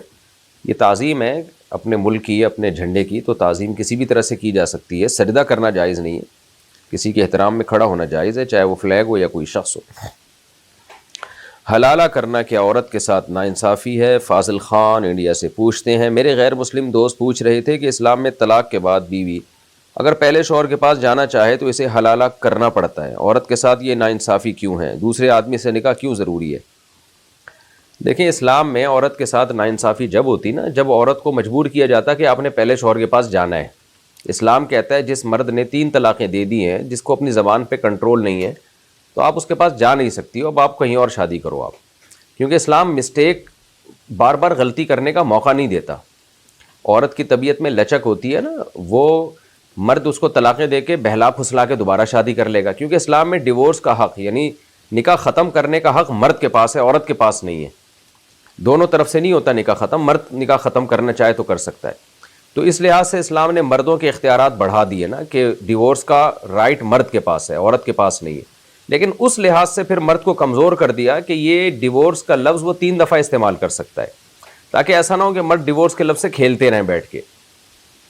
تو اب کیا ہے کہ اس لحاظ سے مرد کے اختیارات کو محدود کر دیا کہ مرد نے اگر 3 طلاقیں دی ہیں اس کے بعد وہ رکھنا چاہتا ہے تو نہیں رکھ سکتا، کیونکہ عورت کی طبیعت میں ہے لچک ہوتی ہے، مرد اس کو بہلائے گا پھسلائے گا، دوبارہ اس کو وہ فوراً جو ہے نا نرم ہو جاتی ہے، تو مرد اس کو دوبارہ شادی کر لے گا۔ تو اسلام نے کہا بھائی یہ آپ نے جب ایک ڈیورس کا لفظ استعمال کیا، ہم آپ کو اجازت نہیں دیتے اس سے دوبارہ شادی کریں، اس لیے اسلام عورت کو کہتا ہے عدت کے بعد کہیں اور شادی کرو، اس آدمی کے پاس واپس نہ جاؤ، آپ اس سے جان چھوٹی ہے تو چھوٹ گئی بس اب آپ کی، تو کہیں اور شادی کرو، دنیا میں مرد کم نہیں ہے۔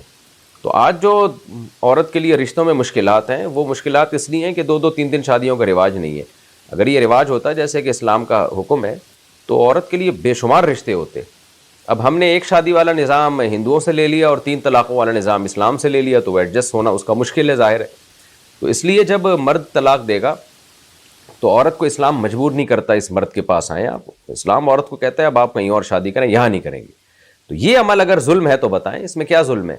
یعنی اگر اسلام عورت کو کہتا ہے دنیا میں جس سے چاہے شادی کرو، اس مرد سے نہیں کر سکتی کیونکہ اس نے تمہیں اکٹھی 3 طلاقیں دی ہیں، تو یہ کہاں سے ظلم ہو گیا؟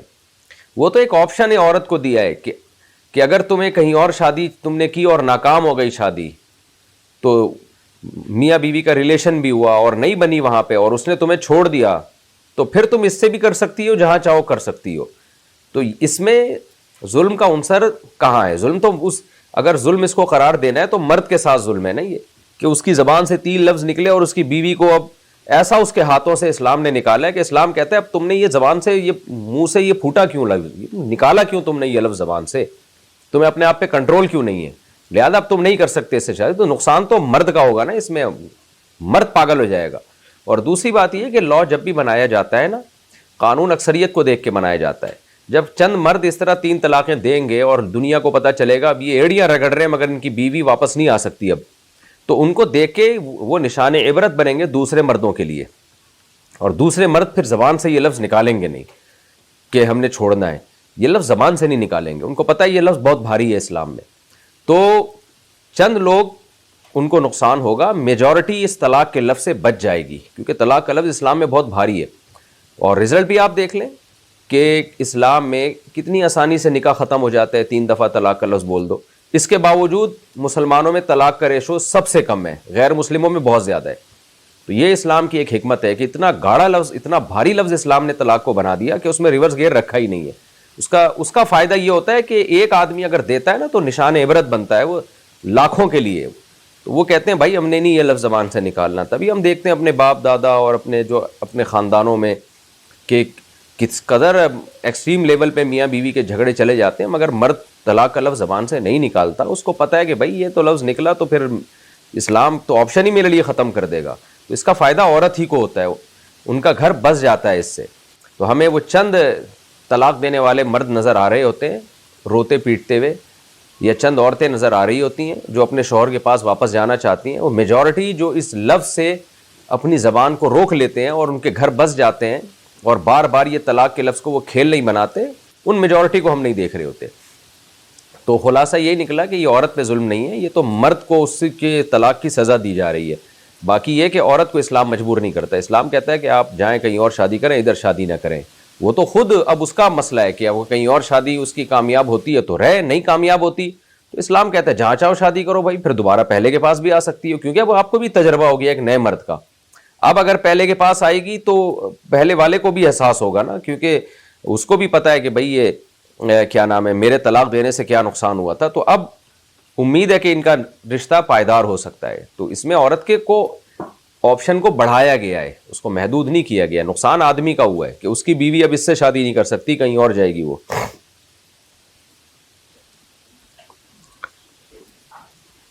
اچھا بھائی، بڑے کے اکرام میں کھڑے ہونا۔ ابراہیم خان آغا راولپنڈی سے پوچھتے ہیں، میرا سوال یہ ہے کہ اگر میں مسجد میں کسی اور محفل میں بیٹھا ہوا ہوں اور وہاں کوئی مولوی صاحب یا میرا کوئی بڑا یا میرا کوئی دوست ہو تو مجھے اپنی جگہ سے اٹھ کر سلام کرنا چاہیے یا نہیں؟ بعض علماء کہتے ہیں کہ نہیں اٹھنا چاہیے۔ دیکھیں، جو شہرت کا بھوکا ہوتا ہے نا، چاہتا ہے کہ لوگ میرے لیے کھڑے ہوں، تو اس کے لیے تو نہیں ہونا چاہیے کھڑے۔ لیکن اگر کوئی ایسا نہیں ہے اور قابل عزت انسان ہے تو کھڑے ہونے میں کوئی حرج نہیں ہے۔ اب یہ ہر آدمی کی حالت مختلف ہوتی ہے، جو کسی کے لیے احترام میں کھڑا ہو رہا ہے اس کی بھی اپنی حیثیت ہے، اور جس کا احترام کیا جا رہا ہے اس کی بھی اپنی حیثیت ہے۔ تو آپ کو کسی کے احترام میں کھڑے ہونا چاہیے کہ نہیں ہونا چاہیے، اس کا مدار اس آنے والی شخصیت پر ہے کہ آپ کے دل میں اس کی کتنی رسپیکٹ ہے اور وہ کتنا رسپیکٹیبل ہے، کتنا قابل عزت ہے۔ تو حدیث میں آپ صلی اللہ علیہ وسلم نے کسی کے احترام میں کھڑے ہونے سے منع بھی کیا ہے اور کھڑے ہونے کی اجازت بھی دی ہے۔ تو لوگوں کی مختلف حالتیں ہوتی ہیں، اس کے حساب سے آپ خود یہ فیصلہ کریں گے۔ شادی کی نیت سے گپیں مارنا۔ اسامہ صاحب کراچی سے پوچھتے ہیں، اگر کوئی لڑکا اور لڑکی ملاقات کیے بغیر صرف میسج اور کال پر بات کرتے ہوں اور دوسروں کو یہ بتائیں کہ ہم شادی کریں گے اس لیے بات کرتے ہیں، تو یہ کیسا ہے؟ رہنمائی فرمائے۔ ناجائز ہے، حرام ہے۔ جب تک آپ کی وہ بیوی نہیں بنی ہے آپ اس سے لذت حاصل نہیں کر سکتے، نہ بات چیت کر کے نہ کسی اور طریقے سے۔ اور کیونکہ جس سے آپ کو شادی کرنی ہے اس سے تو بات چیت میں اور خطرہ ہوتا ہے کہ آپ ناجائز کی طرف جائیں گے۔ ناجائز سے مراد یہ باتیں ہی تو ناجائز ہے نا۔ نبی صلی اللہ علیہ وسلم نے فرمایا کہ آنکھ بھی زنا کرتی ہے، زبان بھی زنا کرتی ہے، کان بھی زنا کرتے ہیں۔ تو جب کسی غیر لڑکی سے، غیر محرم لڑکی سے آپ لذت کی نیت سے گپ شپ لگاتے ہیں تو یہ بھی زنا ہی کے حکم میں ہے یہ چیز۔ تو اس لیے آپ ایوائڈ کریں، اور کوئی ضروری بات ہو اتنے کر لیا، اس کے بعد ختم۔ جیسے کسی سے نکاح کرنا ہے، کوئی ضروری بات کرنی ہے آپ نے تو ٹو دا پوائنٹ کوئی ضروری بات کریں، بس اتنی اجازت ہے۔ اس کے بعد پھر یا تو نکاح کریں یا اس کو چھوڑ دیں۔ عدت کی ابتدا۔ یہ کیا لکھا؟ دلشانہ آسام انڈیا سے، میرے شوہر نے مجھے طلاق دی تھی، مجھے معلوم نہیں تھا، آج معلوم ہوا تو آج سے میری عدت شروع ہوگی ہے، جس وقت طلاق دی تھی اسی وقت سے؟ لیکن جس وقت سے طلاق دی جاتی ہے نا، عدت اسی وقت سے شروع ہو جاتی ہے، چاہے عورت کو پتہ ہو یا نہ پتہ ہو۔ اسی طرح موت کی عدت بھی اس وقت سے شروع ہو جاتی ہے جب شوہر کی ڈیتھ ہوئی ہو۔ مثال کے طور پر کسی خاتون کا شوہر سفر میں گیا ہوا تھا اور 1 سال بعد انہیں پتہ چلا خاتون کو کہ میرے شوہر کی تو 1 سال پہلے ڈیتھ ہو گئی تھی، تو ڈیتھ کے بعد 4 مہینے 10 دن گزر گئے تھے تو عدت ختم ہو گئی خود بخود۔ تو اسی طرح طلاق کا پتہ چلا جی 1 مہینے پہلے یا 2 مہینے پہلے طلاق دی تھی تو عدت اسی وقت سے کاؤنٹ ہونا شروع ہو گئی تھی۔ اس لیے شوہر پر لازم تھا کہ اس نے اگر طلاق دی ہے تو بیوی کو بتائے وہ، تاکہ اس کی عدت شروع کر دے۔ تو اب جو عدت نہیں کی تو اس میں شوہر گنہگار ہوگا، عورت گنہگار نہیں ہوگی، کیونکہ اس بیچاری کو پتہ ہی نہیں تھا۔ لیکن جتنے دن عدت کے باقی ہوں گے نا تو وہ فوراً وہ عورت پر لازم ہوگا کہ اس عدت کی پابندیوں پر وہ عمل کرنا شروع کر دے۔ کتنی طلاقیں ہوئیں؟ نور حسن لاہور سے پوچھتے ہیں 2 سال پہلے میاں بیوی میں لڑائی ہوئی اور میاں نے فون پر ایک طلاق بول کر دی، اور پھر چند دن بعد ہی وہی پہلی طلاق کا قانونی نوٹس بنا کر لے آیا، پر بیوی کو نہیں دیا۔ پھر گھر کے بڑوں نے سلو کرا دی۔ اس کے بعد 2 سال بعد پھر لڑائی ہوئی اور میاں نے وہی پہلا نوٹس بیوی کو موبائل پر واٹس ایپ کر دیا۔ سوال یہ ہے کہ کتنی طلاقیں ہوئی ہیں؟ دیکھیں، اگر اس نے میاں کی نیت یہ تھی کہ جو پہلی طلاق دی ہے نا اسی کو ریٹن فارم میں لانا اس کا مقصد تھا کہ طلاق تو میں نے ایک دی ہے لیکن ریٹن میں آ جائے، تو اسی نیت سے پیپر اس نے بنوائے تھے کہ اسی طلاق کو وہ ریٹن فارم میں لانا چاہ رہا تھا، تو پھر اس سے دوسری طلاق نہیں ہوگی، وہ پہلی ہی ہوگی۔ تو جب اس نے وہ ریٹن والی بیوی کو بھیجی تو وہ پہلی ہی طلاق تھی جو ریٹن فارم میں اب بیوی کو اس نے بھیج دی ہے، لہذا اس سے ایک ہی طلاق ہوگی، 2 طلاقیں نہیں ہوں گی۔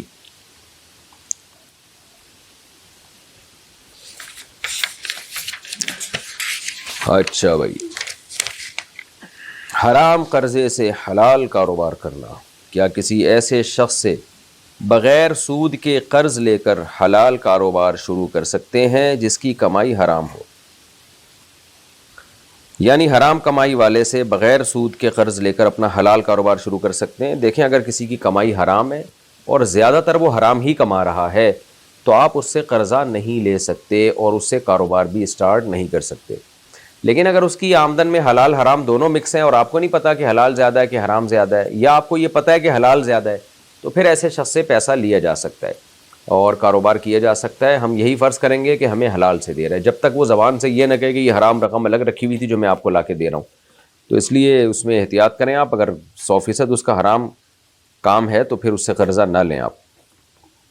دوران عدت تعلیمی سفر کرنا، میں بیرون ملک ڈاکٹری کی تعلیم حاصل کرنے کے لیے گئی ہوں، یہاں اپنے ملک میں میرے شوہر نے مجھے طلاق دے دی ہے، آج کل میں اپنے ملک آئی ہوں، میں نے عدت پوری کرنی ہے، مگر کچھ دنوں بعد میری یونیورسٹی دوبارہ شروع ہو جائے گی اور اگر میں نے 10 سے زیادہ چھٹیاں کیں تو مجھے پچھلے سیمسٹر میں جانا پڑے گا اور دوبارہ سے فیس ادا کرنی پڑے گی۔ میں نے پہلے ہی بہت مشکل سے فیس ادا کی تھی، مجھے دوران عدت یونیورسٹی کے لیے سفر بھی کرنا پڑے گا، بتائیے صورتحال میں میرے لیے کیا حکم ہے؟ دیکھیں، عدت پوری کرنا آپ پہ لازم تھا، تو عدت کے احکام میں تبدیلی اس صورت میں تو جائز ہے دفع مضرت مطلب کوئی نقصان پہنچ رہا ہو آپ کو، آپ کی صحت کو، یا کوئی کھانے پینے کے لالے پڑ رہے ہوں، جیسے جو عورت بیوہ ہو جاتی ہے اور اس کا کمائی کا کوئی ذریعہ ہی نہیں بچتا بیچاری کا، تو اس کے لیے اجازت ہے کہ وہ دن دن میں کمانے کے لیے جا سکتی ہے۔ تو آپ کا کوئی کھانے پینے کا مسئلہ تو اٹکا ہوا نہیں ہے، اور آپ کا جو ہے وہ ایسا بھی نہیں ہے کوئی بیمار ہو رہی ہو، باڈی کو نقصان پہنچ رہا ہو۔ باقی یہ جو ایجوکیشن ہے، چاہے میڈیکل سائنس کی ہو یا سائنس کے دوسرے شعبوں کی ہو، یا دینی تعلیم بھی ہو، تو یہ ایک اضافی چیز ہے، یہ ایسا نہیں ہے کہ یہ نہیں ہوگی تو آپ کی باڈی کو کوئی ضرر ہو رہا ہے، اس سے کوئی واقعی نقصان ہو رہا ہے اس سے، تو اس کے لیے عدت کے حکام میں تبدیلی جائز نہیں ہے، کیونکہ پھر ان چیزوں کی تو کوئی انتہا نہیں ہے نا، پھر تو اسلام کا پورا عدت کا سیٹ اپ ہی تب خراب ہو جائے گا، تباہ و برباد ہو جائے گا۔ ہر شخص کو کوئی نہ کوئی تو کچھ نہ کچھ تو کر ہی رہا ہے ہر شخص، اس لیے اللہ تعالیٰ نے عورت کو دیکھ کے اس کے حکام وضع کیے ہیں، تو آپ کو چاہیے کہ آپ عدت کے حکام پورے کریں، اور آپ کا اگر سیمسٹر رہ جائے تو، اور رہ بھی نہیں رہا سیمسٹر، بعد میں بھی آپ دے سکتی ہیں ایگزام، تھوڑے پیسے خرچ ہو جائیں گے اس میں، تو اس لیے یہ ایک اضافی چیز ہے، تو آپ اس کے لیے عدت کے بعد آپ یہ کام کر لیں۔ عدت میں اس کے لیے جو ہے عدت کو توڑ دینا یہ جائز نہیں ہے، یعنی عدت کے حکام کی مخالفت کرنا یہ جائز نہیں ہے۔ غسل میں کلی اور ناک میں پانی ڈالنا۔ طلحہ صاحب پشاور سے پوچھتے ہیں، غسل سے پہلے کی سنت کے طور پر اگر وضو کر لیا ہو، کلی اور ناک میں پانی بھی ڈال لیا ہو، تو غسل کرتے وقت کیا دوبارہ کلی اور ناک میں پانی ڈالنا ہوگا؟ اور غسل کرتے وقت کوئی نیت نہ کی ہو تو کیا حکم ہے؟ یہ غسل سے پہلے اگر سنت غسل کر لیا ہے، یعنی وضو کر لیا ہے، تو پھر اس میں کلی اور ناک میں پانی آپ نے ڈال لیا، تو اب دوبارہ ڈالنے کی ضرورت نہیں ہے۔ باقی یہ کہ نیت نہیں تھی، تو نیت تھی تبھی تو آپ نے وضو کیا نا، تو نیت ہوتی ہے۔ ایسا کون پاگل ہوگا جو وہاں بیٹھے اور نیت ہی نہ کرے غسل کی، اور کہے کہ میں یہاں ویسے ہی تفریح کے لیے بیٹھا ہوں اور اتفاق سے پانی ڈال رہا ہوں اپنے اوپر؟ تو دل میں نیت ہوتی ہے، اور غسل جنابت میں عام طور پہ سنت غسل ہی کی نیت ہوتی ہے عام طور پہ، اس لیے اس بارے میں وہم نہ کریں آپ، تو غسل ہو جائے گا اور دوبارہ ناک میں پانی ڈالنے کی ضرورت نہیں رہے گی۔ انشورنس کمپنی کے لیے سافٹ ویئر بنانا۔ پاکستان سے پوچھا ہے جی کسی نے، میرے شوہر ایک انشورنس کمپنی کے لیے سافٹ ویئر بنا رہے ہیں، کیا اس سے ہونے والی آمدن حلال ہوگی؟ دیکھیں، انشورنس کمپنی کا جو اصل کام ہے وہ حرام اور ناجائز ہے، تو سافٹ ویئر بنانے میں اگر وہ سافٹ ویئر اس طرح کا بنایا جا رہا ہے کہ اس میں کوئی بھی کیلکولیشن ہو سکتی ہے، صرف انشورنس کمپنی نہیں بلکہ جیسے کیلکولیٹر بنا دیا کسی نے، کیلکولیٹر ایک مشین ہے نا چھوٹی سی، اب انشورنس کمپنی کہتی ہے میرے لیے آپ کیلکولیٹر بنا دیں، تو کیلکولیٹر تو کسی کے لیے بھی بنانا جائز ہے، تو وہ اگر اس کو اپنے سودی کھاتوں میں اور جو غرر اور قمار انشورنس کے معاملات میں پائے جاتا ہے اس کے لیے کیلکولیٹر کو استعمال کرنے ہیں تو ان کا اپنا ذاتی عمل ہے۔ تو ایسا سافٹ ویئر بنا دینا جو اور بھی جگہوں پہ استعمال ہو سکتا ہے، وہ خالصتاً سود کو کیلکولیٹ کرنے کے لیے نہیں بنا، یا غرر جو یا قمار جو اس میں جوا کی شکل پائی جاتی ہے اس کے لیے نہیں بنا۔ تو خلاصہ یہی نکلا کہ کوئی بھی ایسا سافٹ ویئر ہو جو اور بھی بہت سارے کاموں میں استعمال ہو سکتا ہو، تو پھر اگر وہ انشورنس کمپنی کو بنا کے دیتے ہیں تو جائز ہے، یعنی اس کی ارننگ حلال ہوگی۔ اور اگر اس کے علاوہ کوئی اور یعنی ایسا ہے کہ جو انشورنس کمپنی کے کام میں ہی استعمال ہو سکتا ہے، اور کام بھی وہ کیلکولیشن جو سود یا غرر والی کیلکولیشن ہے، یعنی سود جیسے بینکوں کے سافٹ ویئر بنا کے دیتا ہے نا جس میں سود کی کیلکولیشن ہی ہو سکتی ہو اور کچھ نہ ہو سکتا ہو، تو یہ جائز نہیں ہے۔ تو اصول ذہن میں رکھیں کہ ایسی چیز بنا کے دینا جو برائی کے علاوہ کسی اور کام میں استعمال ہی نہ ہو سکتی ہے وہ حرام ہے، اور ایسی چیز بنا کے دینا جو دونوں کاموں میں استعمال ہو سکتی ہے تو پھر استعمال کرنے والے پر ہے کہ وہ کس چیز میں استعمال کرتا ہے، تو اس میں جو بنانے والا ہے یا بیچنے والا اس کے عمل کو ناجائز نہیں کہا جائے گا۔ اچھا بھائی، چوہے مارنا، سبحان اللہ، کیا چوہوں کو مارنا گناہ ہے یا نہیں؟ چوہے مارنا اتنا بڑا ثواب ہے نا کہ آپ کو بتا نہیں سکتا میں، کیونکہ اگر آپ چوہے نہیں ماریں گے نا تو چوہے آپ کے چوزوں کو ماریں گے۔ میں نے بڑی محنت سے ابھی مور کا انڈا وہ مرغی کے نیچے رکھا تھا، اور اس سے 2 انڈے رکھے تھے، 2 مور نکلے، بڑے پیارے بچے تھے مور کے، مرغی پال رہی تھی، ایک تو قضاء الہی سے فوت ہو گیا لیکن ایک بچہ بچ گیا، بڑا ایکٹیو تھا، ماں بیٹے میں بڑی محبت تھی، حالانکہ ماں مرغی تھی اور بچہ مور تھا، اتنی ہنسی خوشی زندگی گزر رہی تھی۔ کل ایک چوہے نے آ کے کیا کیا، ہم نے دیکھا کہ وہ مور کا بچہ یعنی وہ مور ہی غائب ہے، ماں بھی پریشان ہے میرا بچہ کہاں گیا، اور وہ ہمیں مور کی آواز بھی نہیں آ رہی، ایک سونا سونا سا ماحول لگ رہا کہ آج وہ بچے کی چوں چوں کی آواز نہیں آ رہی، تو بڑے پریشان ہم۔ تو پتہ چلا کہ جی وہ آج ہمیں اس کی لاش ملی، صرف سر ملا اس میں سے، باقی سارا چوہے نے کھا لیا تھا، پتہ چلا کہ یہ چوہے نے کام کیا ہے۔ تو اگر آپ چوہوں کو نہیں ماریں گے نا تو چوہے آپ کو ماریں گے، یہ ذہن میں رکھیں۔ حدیث میں آتا ہے آپ صلی اللہ علیہ وسلم نے چوہوں کو قتل کرنے کا حکم دیا ہے، اس کو فاسق قرار دیا، فاسق۔ اور آپ صلی اللہ علیہ وسلم نے تو یہ بھی فرمایا کہ رات کو چراغ بند کر دیا کرو، فَإِنَّ الْفُوَيْسِقَةَ تَضْرِمُ النَّارَ عَلَىٰ أَهْلِهَا، اس لیے کہ یہ جو چھوٹا فاسق ہے نا، سائز کے لحاظ سے چھوٹا ہے، فسق کے لحاظ سے چھوٹا نہیں ہے، تو یعنی اپنی حجم کے لحاظ سے چھوٹا ہے، تو آپ نے فرمایا یہ چراغ رات کو گرا کے آگ لگوا دیتا ہے۔ تو چوہا بہت خطرناک جانور ہے، طاعون پھیلاتا ہے اور گند بھی پھیلاتا ہے اور نقصان بھی پہنچاتا ہے، تو اس کو قتل کرنا ثواب ہے، گناہ نہیں ہے۔ اچھا بھائی، جوڑا باندھ کر نماز پڑھنا، جوڑا باندھ کر نماز پڑھی جا سکتی ہے؟ جی پڑھی جا سکتی ہے۔ قصر پڑھوں یا مکمل نماز؟ عالم امروہہ سے انڈیا سے پوچھتے ہیں، میں دہلی میں کھانا بنانے کا کام کرتا ہوں، وہاں میں نے کرائے کا کمرہ لے رکھا ہے، امروہہ سے دہلی 130 کلومیٹر ہے، تو جب میں امروہہ سے دہلی کے لیے کام کے لیے 2 دن کے لیے آتا جاتا ہوں تو کیا مجھے قصر نماز پڑھنی ہوگی یا پوری پڑھنی ہوگی؟ بھائی صاحب، آپ امروہہ میں رہتے ہیں اور جاتے دہلی ہیں، تو امروہہ سے جیسے ہی آپ آبادی سے باہر نکلیں گے آپ قصر نماز شروع کر دیں گے، کیونکہ 130 کلومیٹر تو دور ہے، تو 78 کلومیٹر یا اس سے زیادہ دور جانے کا ارادہ ہو تو قصر شروع ہو جاتی ہے۔ تو آپ نے وہاں 2 دن رہنا ہے، 15 دن جب تک ٹھہرنے کی نیت نہیں کریں گے تو قصر ہی پڑھتے رہیں گے۔ طلاق کی شرط واپس لینا۔ مفتی صاحب پوچھنا یہ ہے کہ اگر کوئی اپنی بیوی کو مشروط طلاق دے کہ اگر تم نے فلاں کام کیا تو طلاق ہو جائے گی، اب اگر وہ شرط کو ختم کرنا چاہے تو کر سکتا ہے، یا جب بھی وہ فلاں کام کرے گی طلاق ہو جائے گی؟ رہنمائی فرمائیے۔ یہ شرط واپس نہیں لی جا سکتی۔ طلاق کے لفظ میں اللہ نے ریورس گیئر رکھا ہی نہیں ہے، لہذا اگر کسی نے کہہ دیا کہ اگر تم فلاں جگہ گئی تو تمہیں طلاق، تو وہ جب جائے گی تو طلاق ہو جائے گی۔ ہاں یہ ضرور ہے کہ اس نے الفاظ کیا کہے تھے، اگر یوں کہا تھا جب بھی فلاں جگہ گئی تو تمہیں طلاق، تو پھر جب جب جائے گی طلاقیں ہوتی چلی جائیں گی، اور 3 دفعہ جانے سے 3 طلاقیں ہو جائیں گی۔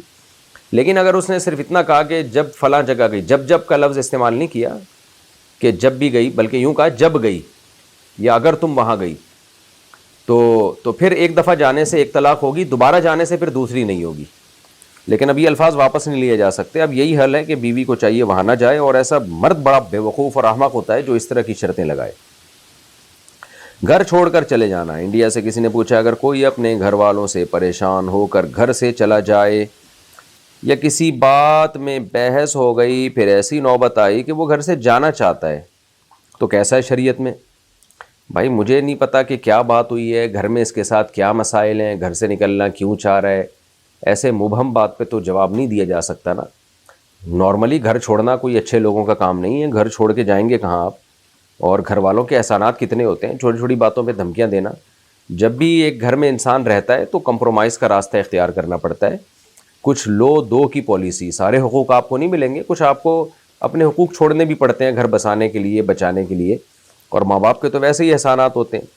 تو چھوٹی چھوٹی باتوں میں گھر چھوڑ کے بھاگ جانا اب یہ بری بات ہے۔ باقی اب کیا ہے مجھے نہیں پتا کیا بحث ہوئی تھی آپس میں آپ کی، اس لیے ادھورے یعنی مبہم سوال پہ تو میں جواب نہیں دے سکتا۔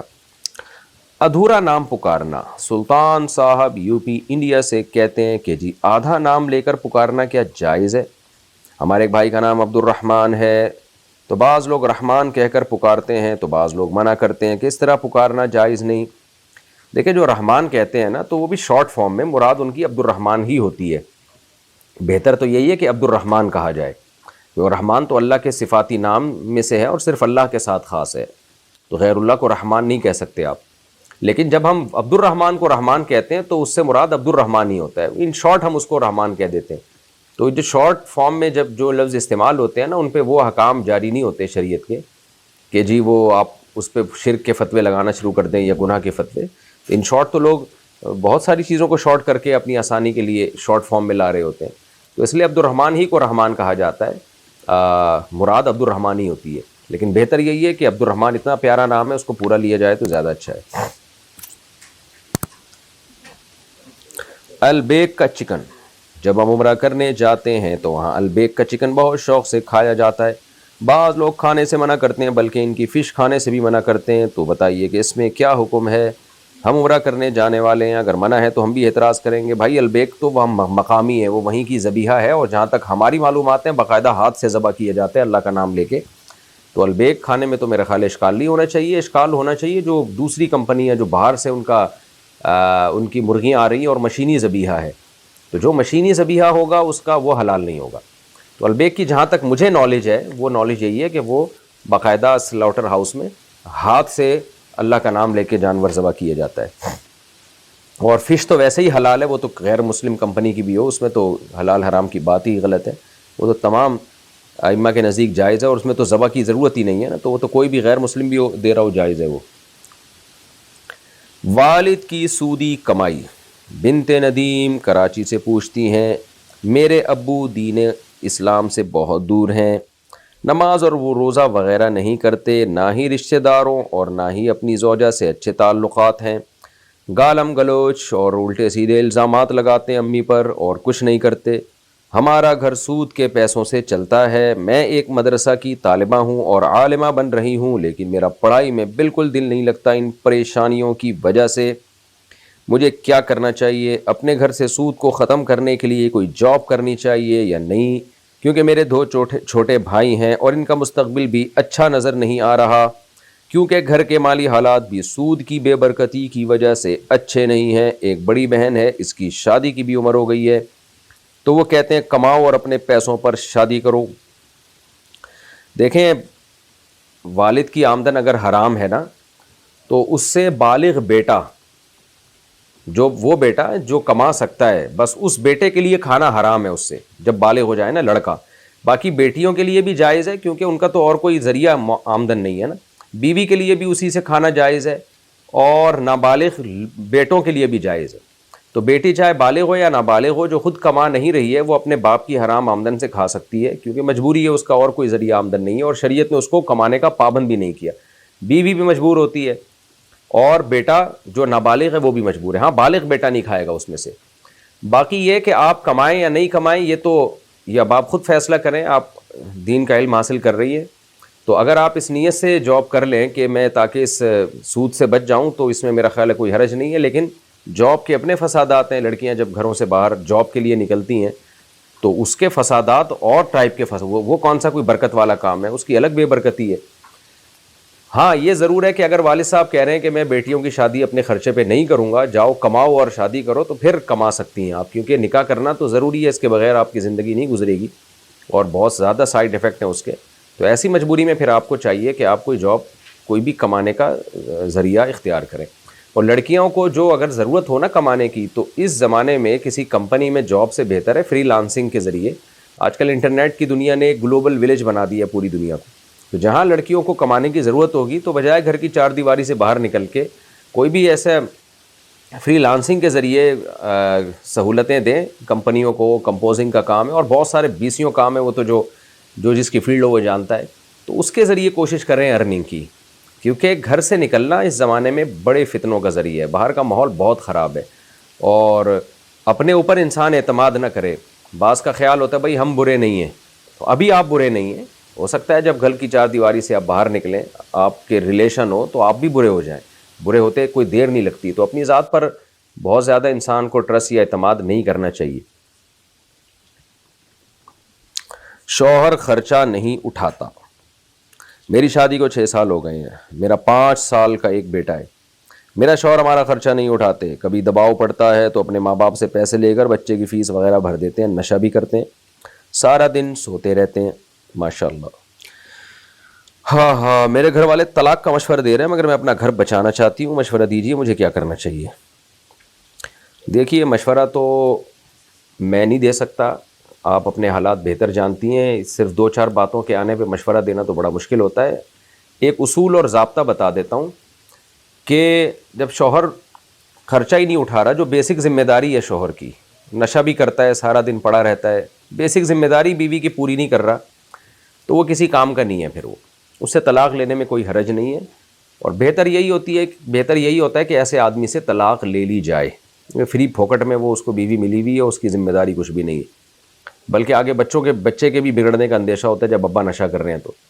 لیکن احون البلیتین ایک لفظ ہے کہ 2 مصیبتوں میں سے جب ٹکراؤ ہوتا ہے نا, تو ہمیشہ چھوٹے درجے کی مصیبت کو اختیار کیا جاتا ہے.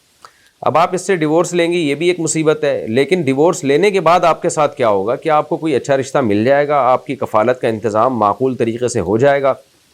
بچوں کو باپ چاہے جیسا بھی ہو, وہ بہرحال جو سوتیلا باپ ہے وہ نیچرل فادر, تو وہ تو یعنی فطری طور پر تو اس میں وہ جذبات نہیں ہوتے. اور پھر لڑکیوں کو لوگ ورغلاتے بھی ہیں, جب طلاق یافتہ خواتین ہوتی ہیں, پتہ ہے بیٹا بھی ہے, تو بڑے بڑے فراڈی مرد بھی آپ کو مل سکتے ہیں, جو شروع میں بڑے اچھے لگیں گے کہ جی وہ بہت اس جو ہے نا وہ ایک طلاق یافتہ کو سہارا دینا چاہتے ہیں, لیکن پتہ چلا وہ اس سے بھی بڑے فراڈی نکلے. تو اچھے مرد جو نکاح کے قابل ہوں, تو مارکیٹ میں بار بار کہتا ہوں وہ شارٹ چل رہے ہیں. تو اب آپ نے یہ دیکھنا ہے کہ طلاق کے بعد جو نقصانات کا خطرہ ہے وہ اگر زیادہ ہیں, تو پھر یہ اسی پہ مکھنچو پہ گزارا کریں آپ. اور اگر آپ کو یہ خطرہ ہے کہ نہیں جی طلاق کے بعد میری حالت اس سے بہتر ہوگی تو پھر اس سے طلاق لے لینی چاہیے۔ کھانے پر سورہ کوثر پڑھنا، مسز حذیفہ کراچی سے۔ میں نے بڑوں سے سنا ہے کہ کھانے پر سورہ کوثر پڑھ کر پھونکنے سے کھانے میں برکت ہوتی ہے، کیا یہ صحیح ہے؟ دوسری بات یہ ہے کہ قرآن کا ترجمہ یا تفسیر پڑھتے ہوئے کیا مکمل سر کا ڈھانپنا ضروری ہے کہ کوئی بال نظر نہ آئے، یا عام حالات میں جیسے سر پر دوپٹہ رکھتے ہیں وہ کافی ہے؟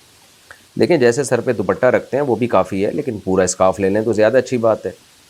تو سر ڈھانپ کے ہی عبادت کرنی چاہیے، اس میں برکت زیادہ ہوتی ہے اور عبادت کی جو روحانیت ہے وہ زیادہ حاصل ہوگی۔ باقی یہ جو کھانے پر سورہ کوثر پڑھ کے پھونکنا، اس کی میرے علم میں کوئی شرعی دلیل نہیں ہے، اور ویسے بھی کھانے پر پھونکنے سے تو نبی صلی اللہ علیہ وسلم نے منع کیا ہے، صحیح حدیث ہے اس بارے میں۔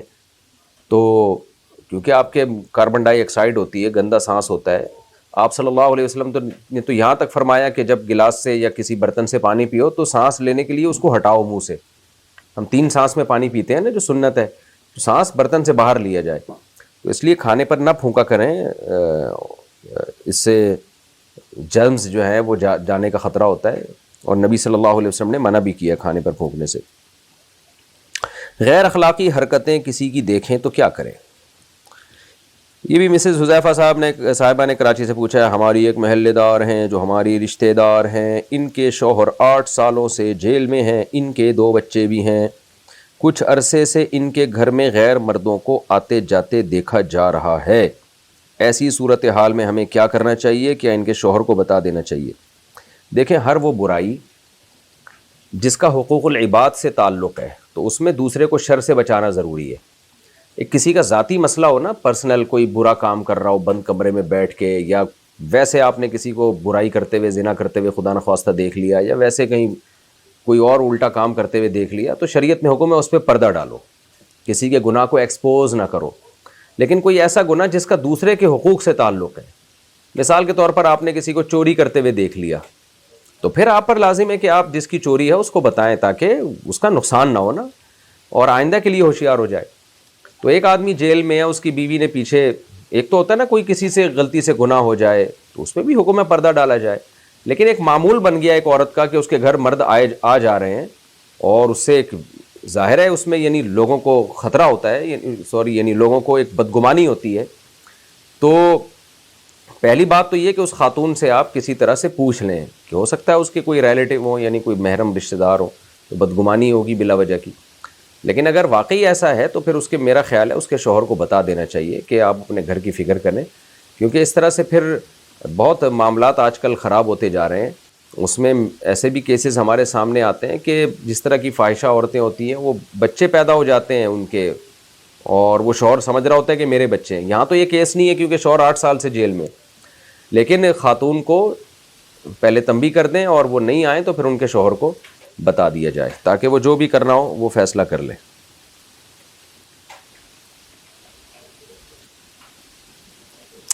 ان کے شوہر کو یوں نہ بتائیں کہ یہ زنا کر رہی ہیں، آپ نے ظاہر ہے زنا کرتے ہوئے تو نہیں دیکھا، بدکاری کرتے ہوئے تو نہیں دیکھا، اور اگر دیکھا بھی ہو تو بتانا نہیں چاہیے، چھپا دینا چاہیے، یعنی برائی کو ایکسپوز کرنے کو نہیں میں کہہ رہا۔ ان کے شوہر کو آپ یہ پیغام کسی طرح سے پہنچا دیں کہ بھئی اپنے گھر کی فکر کریں، کچھ مشکوک چیزیں لوگوں کے سامنے آ رہی ہیں جس سے بدگمانی ہو رہی ہے، تو یہ بھی کہتے ہیں کہ ہو سکتا ہے ہماری غلط فہمی ہو، لیکن آپ تھوڑا سا گھر پہ نظر رکھیں اپنے، اتنا پیغام پہنچا دینا چاہیے، اس سے آگے نہیں بڑھیں۔ نوٹوں کو پاؤں لگانا، محمد فیضان ناگپور انڈیا سے۔ کیا پیسے کی محبت کو دل سے نکالنے کے لیے نوٹوں کو پیر لگایا جا سکتا ہے؟ اگر لگایا جا سکتا ہے تو یہ رزق کی بے ادبی تو نہیں ہوگی؟ نہیں جی، نوٹوں کو پاؤں لگانا جائز نہیں ہے، یہ جائز نہ ہونا اس معنی میں کہ بے ادبی ہے، اس لیے ٹھیک نہیں ہے یہ، تو بے ادبی رزق کی جائز نہیں ہے۔ جیسے روٹی پہ آپ خدا یعنی پاؤں رکھ کے کھڑے ہو جائیں اگر روٹی پہ کھانے پہ، تو پیسہ بھی ایک نعمت ہے، اس کی اس طرح سے ناقدری کرنا یہ ٹھیک عمل نہیں ہے۔ باقی یہ کہ پیسوں کی محبت دل سے نکالنی ہے تو دل سے نکالنے کے لیے صدقہ کریں، پاؤں لگانے کی کیا ضرورت ہے؟ نوٹ نکالیں، کڑک کڑک غریبوں میں بانٹ دیا کریں، جا کے دے دیا کریں، تو انشاءاللہ پیسے کی محبت جو ہوس ہے وہ نکل جائے گی۔ کسی گمراہ آدمی کے معتقد سے نکاح کرنا۔ بنت علی نے پنجاب سے پوچھا ہے، مفتی صاحب میرا تعلق فلاں مسلک سے ہے لیکن جہاں میرا رشتہ طے ہوا ہے وہ کسی غلط انسان کو سنتے ہیں، گمراہ آدمی کو سنتے ہیں۔ اب آگے کہہ رہے ہیں کہ جی رشتہ بہت جلدی میں طے پایا ہے، اس لیے ہم پوچھ گچھ ہی نہیں کر سکے۔ اب آپ بتائیں کیا کرنا ہے، تھوڑی رہنمائی فرمائیں۔ دیکھیں بہت سارے اسکالرز اس وقت ایسے یوٹیوب پہ یا فیس بک پہ موجود ہیں جو جمہور امت سے ہٹ کر لوگوں کی رہنمائی کر رہے ہیں، جو آپ کو امت سے بدگمان کر رہے ہیں، اور ان کو جب آپ سنیں گے تو ایسا لگے گا بس یہی دنیا میں پیدا ہوئے ہیں، باقی تو سارے اب تک گھاس کھا رہے تھے۔ تو ایسے لوگوں کو سننا ٹھیک نہیں ہے۔ لوگ کہتے ہیں بھئی دلیل سے تو بات کرتے ہیں نا، تو دلیل وہ آپ کو دلیل لگ رہی ہوتی ہے، حقیقت میں وہ دلیل نہیں ہوتی۔ دلیل کی بھی دو قسمیں ہیں نا، ایک تو شریعت کے وہ مسائل ہیں جو بالکل واضح ہیں، اس میں تو دو اور دو چار کی طرح ہیں، کچھ مسائل اختلافی ہوتے ہیں، اس میں ہر ایک کے پاس دلیل ہوتی ہے، اس میں تجزیہ کر کے فیصلہ کرنا یہ ہر آدمی کا کام نہیں ہے، یہ بڑے بڑے مجتہدین علماء کا کام ہے، اور یہ بات قرآن سے ثابت ہے، حدیث سے بھی، قرآن سے بھی۔ لعلمہ الذین یستنبطونہ منہم، قرآن کی آیت ہے کہ جب کوئی خبر تمہیں ملے، یعنی حدیث ہو یا کوئی بھی خبر ہو، تو اہل تک، جو اس کے اہل ہیں ان تک پہنچاؤ، وہ تمہیں اس کا اصل مطلب بتائیں گے۔ اسی طرح حدیث میں آتا ہے، نبی صلی اللہ علیہ وسلم نے